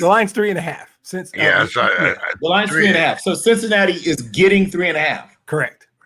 Oh, well then I'm going with Cincinnati. Bill's picking against the spread all of a sudden. If I'm doing this for 2 hours, now all of a sudden without the spread, this is a total coin flip without the spread. Changes the rules 80% of the way through. Well, only because I literally would be calling for like an actual tie. So thank you, because now I have a team. So here's what I will say. The Bengals are bad on defense, but they are going to be much better this year on offense, partially because, once again, the big F being if they can keep their quarterback healthy. But I truly believe that, one, Joe Mixon is trying to announce to people that I should get another contract. And if he doesn't have a big year this year, he's going to be seen as, a guy he'll never get another chance to get a big contract. You only get really one chance you get one chance to get big money as a running back. You get your rookie deal and you get one chance. unless you're like Adrian Peterson or something. But most people get one chance. He's going to have the best year of his career so far. Probably about 1,240 yards rushing, and I'm thinking another 600-plus yards receiving. I'm thinking almost right around 1,900 yards total offense. And I think he's going to end up in the top 10 or 12 in total fantasy points amongst running backs, and maybe even top 8. But I think 10 to 12 is at least where he's going to be, and maybe in top 8. I think he's going to have really good year. And then for all the excitement about Jamar Chase, for somehow people have forgotten about T. Higgins, who I think is going to have a really, really good year. And especially, he had a pretty decent year even without his starting quarterback. If he has a starting quarterback all year, T. Higgins is going to announce himself as a legit, it may be not quite wide receiver 1, but a top tier wide receiver 2. I wouldn't be surprised if he had a year that was slightly better than, say, Julio Jones. It wouldn't surprise me at all. The Vikings have like one of my favorite receivers in the world, though. I love Justin Jefferson. I loved him in college. I never understood why people weren't higher on him coming out. I saw these people writing articles criticizing the Vikings getting him at pick 16. I was like, are you crazy? That's a bargain. I was thrilled when he ended up leading all rookie wide receivers in everything pretty much, which I thought which I said he would do. I felt really good because it made me look smart. But I worry about him going, if both he and Dalvin Cook go off, which they both could do, that means the Vikings defense will have to be not just bad, but like Dallas Cowboys last year bad. And Dallas was still bad, but even worse. I don't know. But yes, I made my pick. I'm sticking with it. Okay. Let's see. The next game would be Pittsburgh at Buffalo. Now, at the beginning of the season, I kind of thought that this was going to be, I'm like, wow, we got a quarterback that, can barely throw 15 yards, maybe 25. We got an offensive line that can match some of the best Swiss cheese on earth. I'm looking at, my team, and, to me, success this year is 9-8, and that's Homer. It could be much worse. But Bill, your thoughts on Pittsburgh versus Buffalo? We do have TJ just signed a big contract. Buffalo has a big hole in the middle. So give us the rundown here. Oh, boy. Okay. So the Steelers still have some very, very good players on defense. Obviously, everyone's talking about Trent, Trent Justin Watt. And rightly so. No, John. He's Trent John Watt. Justin James, Trent John, and Derek Jordan. There we go. For some reason, I've memorized all the Watt brothers first and two. So, but to the point, Trent John Watt is one of the best players in football. And if it weren't for the existence of Aaron Donald, he might be the best defensive player in football. But the Aaron Donald is still very much alive, people. Yeah. He's going to have an impact on the game. He really will. And he's going to want to sort of show people he's worth every penny. He's probably worth more. I think that it's going to be a fairly low-scoring game. I think both offenses actually going to struggle. I know people are super high on Josh Allen, but I think he's going to be a case of a little bit of regression to the mean for him this year. Somebody was talking about how they thought Aaron Rodgers was going to pull back. I think it's actually going to be Josh Allen, not because of talent or anything like that. One, because he had such a ridiculously good year last year. I think also he crept up on people, but let's be honest. You saw him early in his career. You hadn't prepared for the aerial circus onslaught, right? You were thinking it was going to be they're going to run the ball, he'll throw the ball off hard play action, and they'll take some short stuff over the middle. And him throwing the ball deep outside the numbers was not something he had shown he was even below average at. He looked terrible at it early in his career. So now it's a new guy, a new version of Josh Allen. They'll have a new game plan for him, and their running game still hasn't improved that much. Their non-Josh Allen running game hasn't improved that much.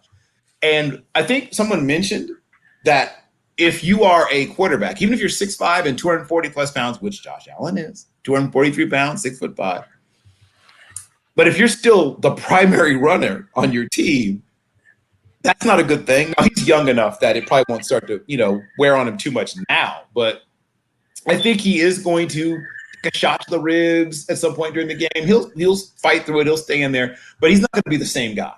I think he's going to have a decent enough, it'll still be like 20 of 27, 220-something, 227, 228 yards, a couple of touchdowns, maybe one rushing, and maybe, one passing. But I think he's going to be under pressure. I think they've decided, and it's what I would decide too, if they beat us running the ball, not Josh Allen, running the ball, then we'll just take that loss. That's fine. But they have to prove that they can do that. We're going to bring the house. We're going to bring 6 on almost every play. And, show us you can beat us if we were just bringing pressure constantly. And we're going to, like I said, if you beat us running the ball, you beat us running the ball. I think it'll be close. I still think Buffalo wins, but I think it'll be a close, compelling, if ugly for people who like offense. I love defense. So for me, it'll be beautiful. I think both defenses are going to actually look pretty good. I think Demetrius, Bill mentioned just about everything except for Singletary's hands. I mean, you could talk about Josh Allen, throwing, but somebody's got to go out there and get it, and that's what Singletary did last year. How does the Steelers' non-existent secondary stop Darryl Singletary? Not so much to run, but go ahead, Dimitri. Yeah, I don't think that the Steelers dedicated a bunch of time in the Wednesday meeting to Devin Singletary. Nope. No disrespect, because he's a decent player. I'll let Mike do the Zach Moss versus Devin Singletary piece after. Yeah. But I just got a text message from Ben Roethlisberger's elbow, and his elbow said the most important group in this game is the Steelers' offensive line. And he had a bunch of sad face emojis at the end of the thing. They should have been crying emojis, but that's right. I think that that is where this game gets won by the Bills. You can dictate a game by controlling the line of scrimmage. If you are disruptive, Bill made a great point earlier in the podcast about the difference between edge pressure and interior pressure. Edge pressure, you can plan for, you can do your best, you can even see it coming and avoid it. Interior pressure is disruptive. It just messes you up. It messes up everything you thought about doing. You can't step up. It's difficult to slide. I think that would be so there's fantasy stuff, and I'll let Mike have all that. I'm simply going to say I believe the key to this game is interior pressure by the Buffalo Bills defense. That will be the if you pinpoint something, and of course, according to Roethlisberger's elbows text, it's going to be a sad day. So I take the Bills. Matt, let's see, JuJu, Claypool, Najee Harris, Moss, Singletary. Who's the other one I'm thinking of? The other running back. You can mention Stephon Diggs in here too if you want. Yeah, well, that's the guy. I worry an impact on the game. He might have an impact on the game. I don't know. So yeah, okay. So just to address the Bills' running back situation, Singletary will probably be in between the 20s kind of guy, and Moss will be the goal line guy. Where they fail to generate points is that they don't throw the ball very much to their running backs. They would like to get it to Stephon Diggs, of course, or Cole Beasley, and maybe some to the tight end Dawson Knox, but they don't just throw to the running backs very much, and there, so you have a lot of points there.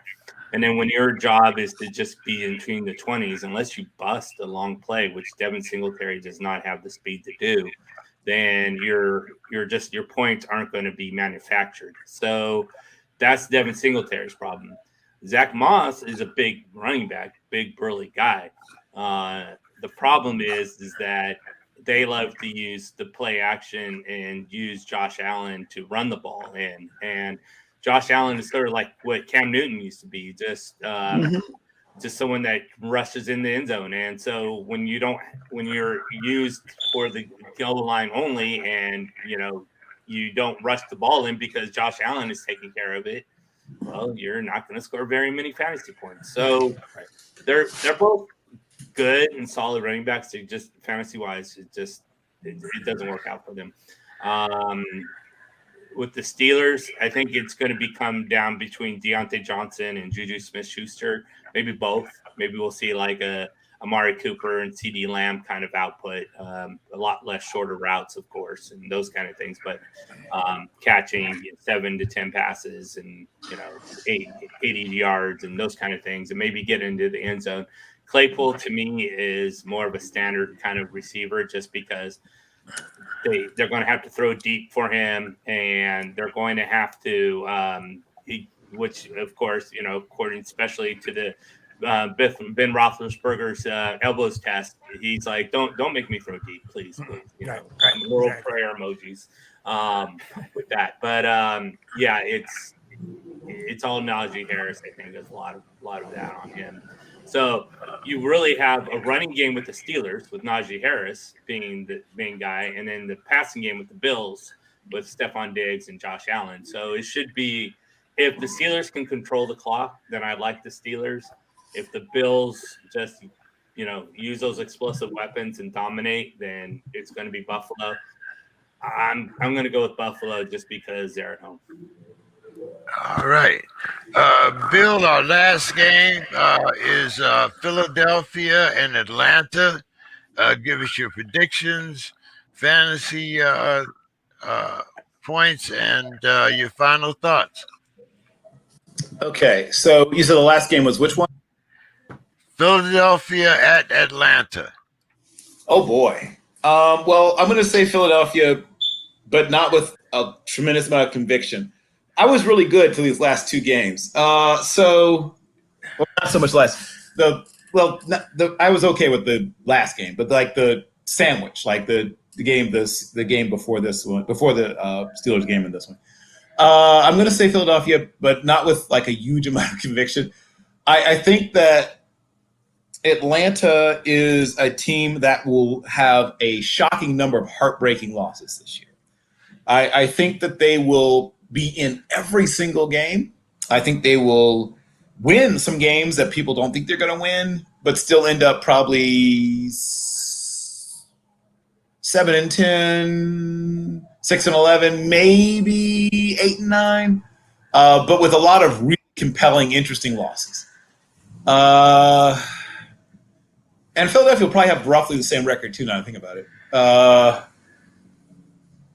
But I trust their defense a little more than I trust Atlanta's defense. And I think Atlanta has the better offense. But I think that at this point in the season, they won't be fully in sync yet. If this game were later in the year, I might have picked differently. But I think early in the season, just coming out of the preseason with not all the thing about offense is timing really matters. Like you can tell when offenses have not had a lot of reps in real football. You know what I mean? In actual game situations, it shows. And defenses, though you'll still see some bust and mistakes and miscommunications, it's not as glaringly obvious sometimes that you haven't played as much football. I think defense travels a little better than offense. I think defense settles in a little more quickly than offense, generally speaking. And that's really the only real reason I'm picking Philadelphia here, because both teams are teams that are in the process of they're trying to rebuild on the fly, right? They're trying not to go all the way down to the bottom of the bottom, the way that a team like, say, the Texans look like they're about to do. And it's hard to do. Like, we need to give – I know it's very, like, in vogue to say it was all Tom Brady in New England. Well, Tom Brady wasn't negotiating contracts. Tom Brady was deciding who to keep or who to cut, who to draft, right? New England rebuilt on the fly for darn near 20 years and stayed good for a very long time. It's it's impossible to convey how difficult that is. So both these teams are in, and now the Steelers are trying to do it too. Rebuilding on the fly, rebuilding on the move, rebuilding without just bottoming out is so hard. And one of these teams is going to bottom out. And though I think they both will struggle, I'm going to say Atlanta is the team that will struggle harder, and will have a harder time protecting their quarterback. And also, Hurts is a good enough athlete that even when the protection breaks down, he can sometimes make good things happen. And at this point, that's not something that Matt Ryan can do. Final thoughts, Bill? My final thought is football. We are like, this is the thing. I remember clearly the day that something inside me, I don't know, switched, snapped, whatever the term is. My parents had moved to Chapel, North Carolina, because my father was in a PhD program at the University of North Carolina. And because my parents were broke, they used to try to find things that were very cheap to do with me. And on my third birthday, which would have been December the 17th of 1970, they took me to see NC versus University of North Carolina versus NC State. And I remember to this day that Don McCauley went nuts, about 217 yards rushing or something like that. And he had a nice little career in the NFL as one of the early third down backs, as a pass receiving back of all things. But he didn't catch the ball much at Carolina, but he ran all over the Wolfpack. And I remember that year, sort of football coming into my life. And my father brought me a football from a Kroger's that had been signed by Lance Allworth, but I didn't care about stuff. I just played with it and like ruined any like value it would have had as a collector's item, because I wasn't, thinking like, oh, this should be worth something someday. But yeah. And so football went from being this thing that my father sort of enjoyed to something that we enjoyed together. My father passed away a little over 11 years ago, but I always think of him around the time that football season begins again, because, we had a lot of things in common. We loved a lot of the same things, but one of the things that we connected about the most strongly was football, because football is, it's a cliche, but it is uniquely American, right? People play it in other countries. Even in Japan, they have a league now and things like that, but it's not the same. It's an ancillary sport there. It's slightly above like darts or team handball in most other countries. Canada, right, has a nice, solid, professional football culture, and their college football is, I've watched Canadian college football, and it's like NAIA lower level Division III-ish. Even a halfway decent Division II team from America would just cut like a hot knife through butter through most Canadian college teams. But obviously they get a lot of guys from America up there, so their pro football is pretty decent. But this is the place that is the most like football, and football is the most like us, because it's violent and smart and stupid and ugly and sexy and confusing and complex and simple and all these things, seemingly opposite things all at the same time, the same way America is. Ugly and beautiful and sexy and prudish and confusing and complex and simple and filled with love and filled with hate.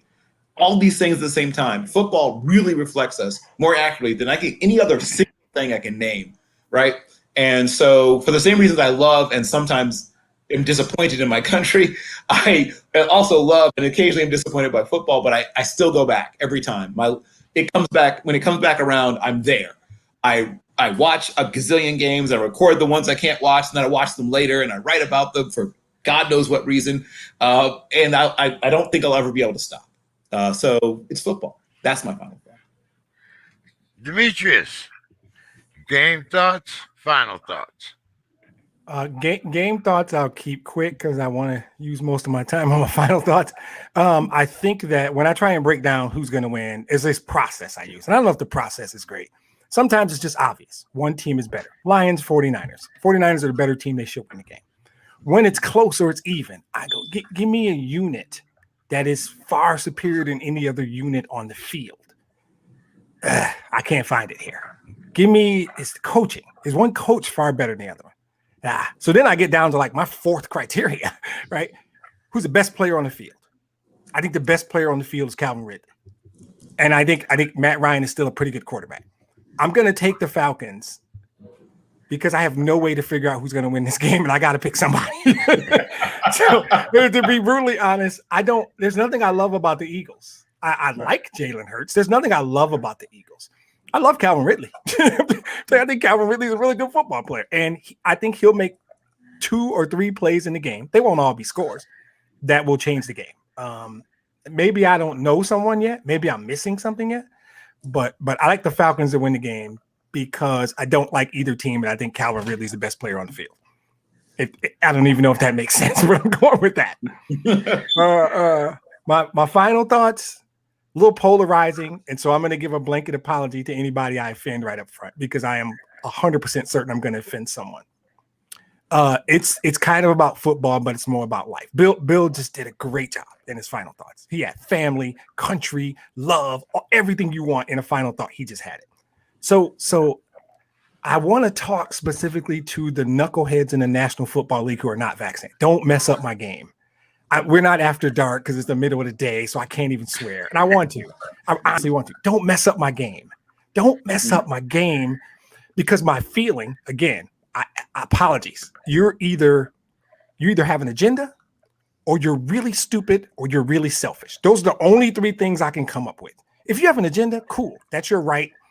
I'm sure I don't agree with you. Fine. Do you live your life? If you're stupid, wake up. Wake up. We're approaching a million people dead. What does it take to smarten you up? Right? Exactly. Mr. King, I'm with you. I'm with you. Yeah. And if you're selfish, you can't fix it. Right. If you're selfish, what are you doing? What are you doing? It's a shot. It's 2 shots. Get your shots. People are dying. And I'm at a point where if you're one of those people who are not you're killing people. You are killing people. And I don't care what people think. You're killing people because you're either sending a horrible message and other people who should get vaccinated are not. You're either undiagnosed and you're passing to people who are dying, but you are separating this country because of politics or what? What does it take? It's fully approved by the FDA. So people in general, get your shots. I'm tired of getting my update every day from the Detroit News and the Detroit Free Press about how many people in Michigan are dying every single day. Every single day. The numbers used to be huge, right? 200 people would die a day, 250. It's lower. Yeah, it's 50, 60. And that's great, I guess, except that's 50 or 60 people that don't have to die. And I read a story this morning about a couple dying a day apart. And their daughter said they didn't find time to go get a shot. I'm sorry, what?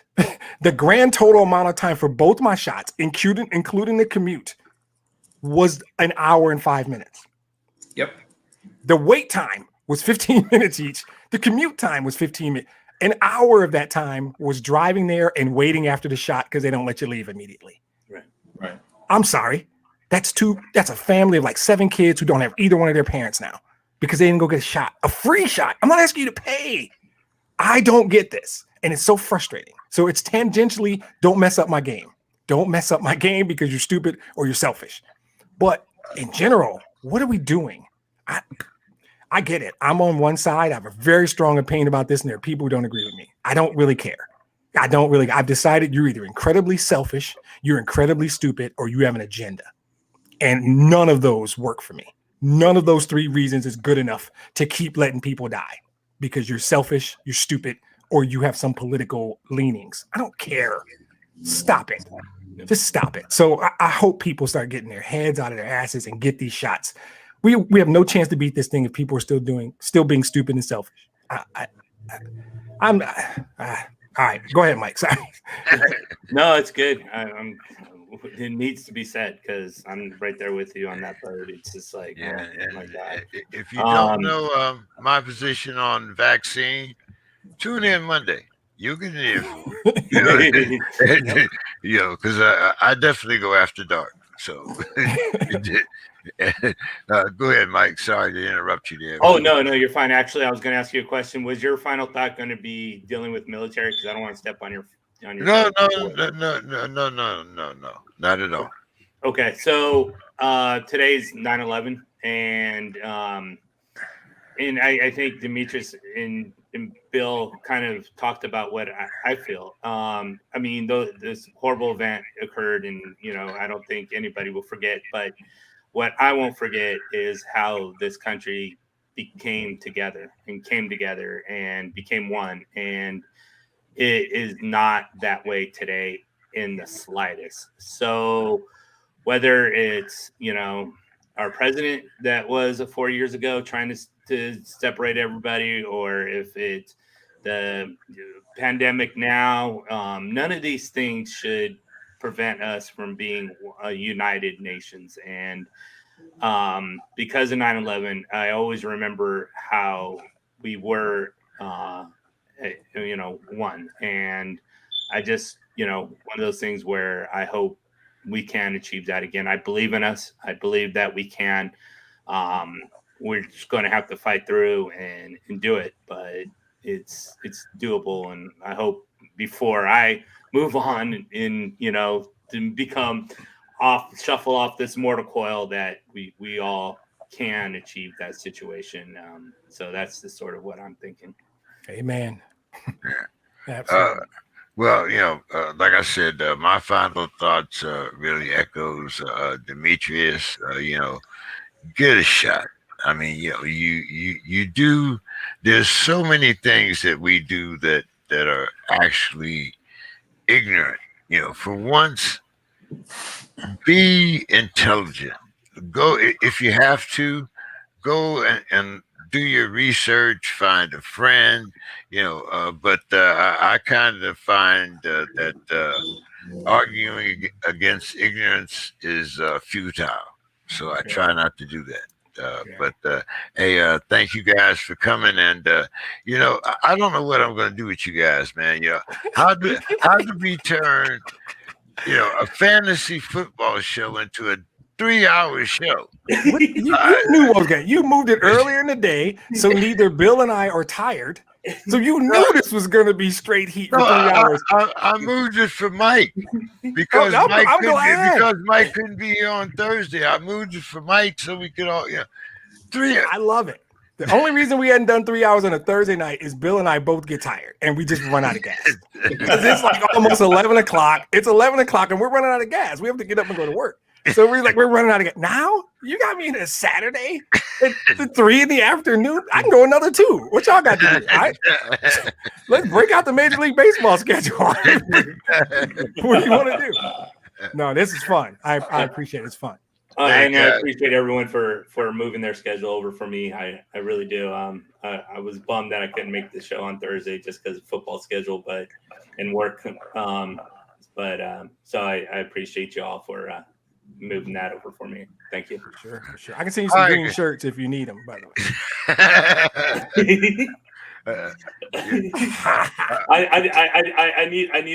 I need a gold and maize one. I need a blue and maize shirt. Really don't. Yeah, I can throw my Ohio State shirt on if you want. So we can do a college football shirt. Not after that. Not after that. Yeah, hey, look, I'm wearing Steelers gear, okay? I mean, so one loss for the Ohio State. I mean, hey, I have to get ready. I have to get ready for many more losses for the Steelers this year. So, I'm good. Right. Hey guys, glad to have a Saturday morning. So I guess there's no need in asking you guys if we're going to do this next week. So I'll see you next Saturday. All right, guys. Have a good one. See you, sir. Thank you, guys. Take care. All right. Have a good one, guys. See you later. And once again, Demetrius, at some point, we have to go to a game together. I'm in. Absolutely. And then we can get it done about what we saw. Yeah. Love it. Yeah. We can do all the sports. We can do Pistons, Bulls. We can do Tigers, White Sox. And when the Lions come to Soldier Field, we can do that too. I guess we can. I guess you're right.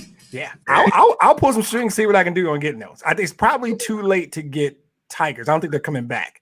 But we'll get 3 or 4 Bulls Pistons opportunities if we want to. Oh, you're probably right. Yeah. And I'm gonna see what I can pull up on the Lions Bears.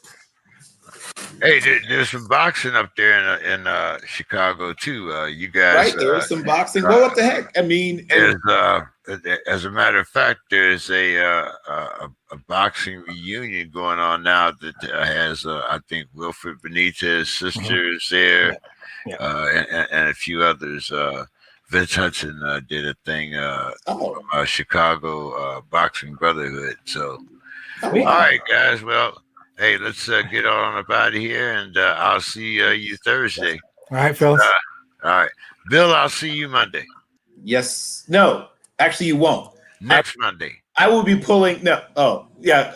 Oh, okay. Because this Monday I will be pulling a Demetrius. I will be in Atlanta for business.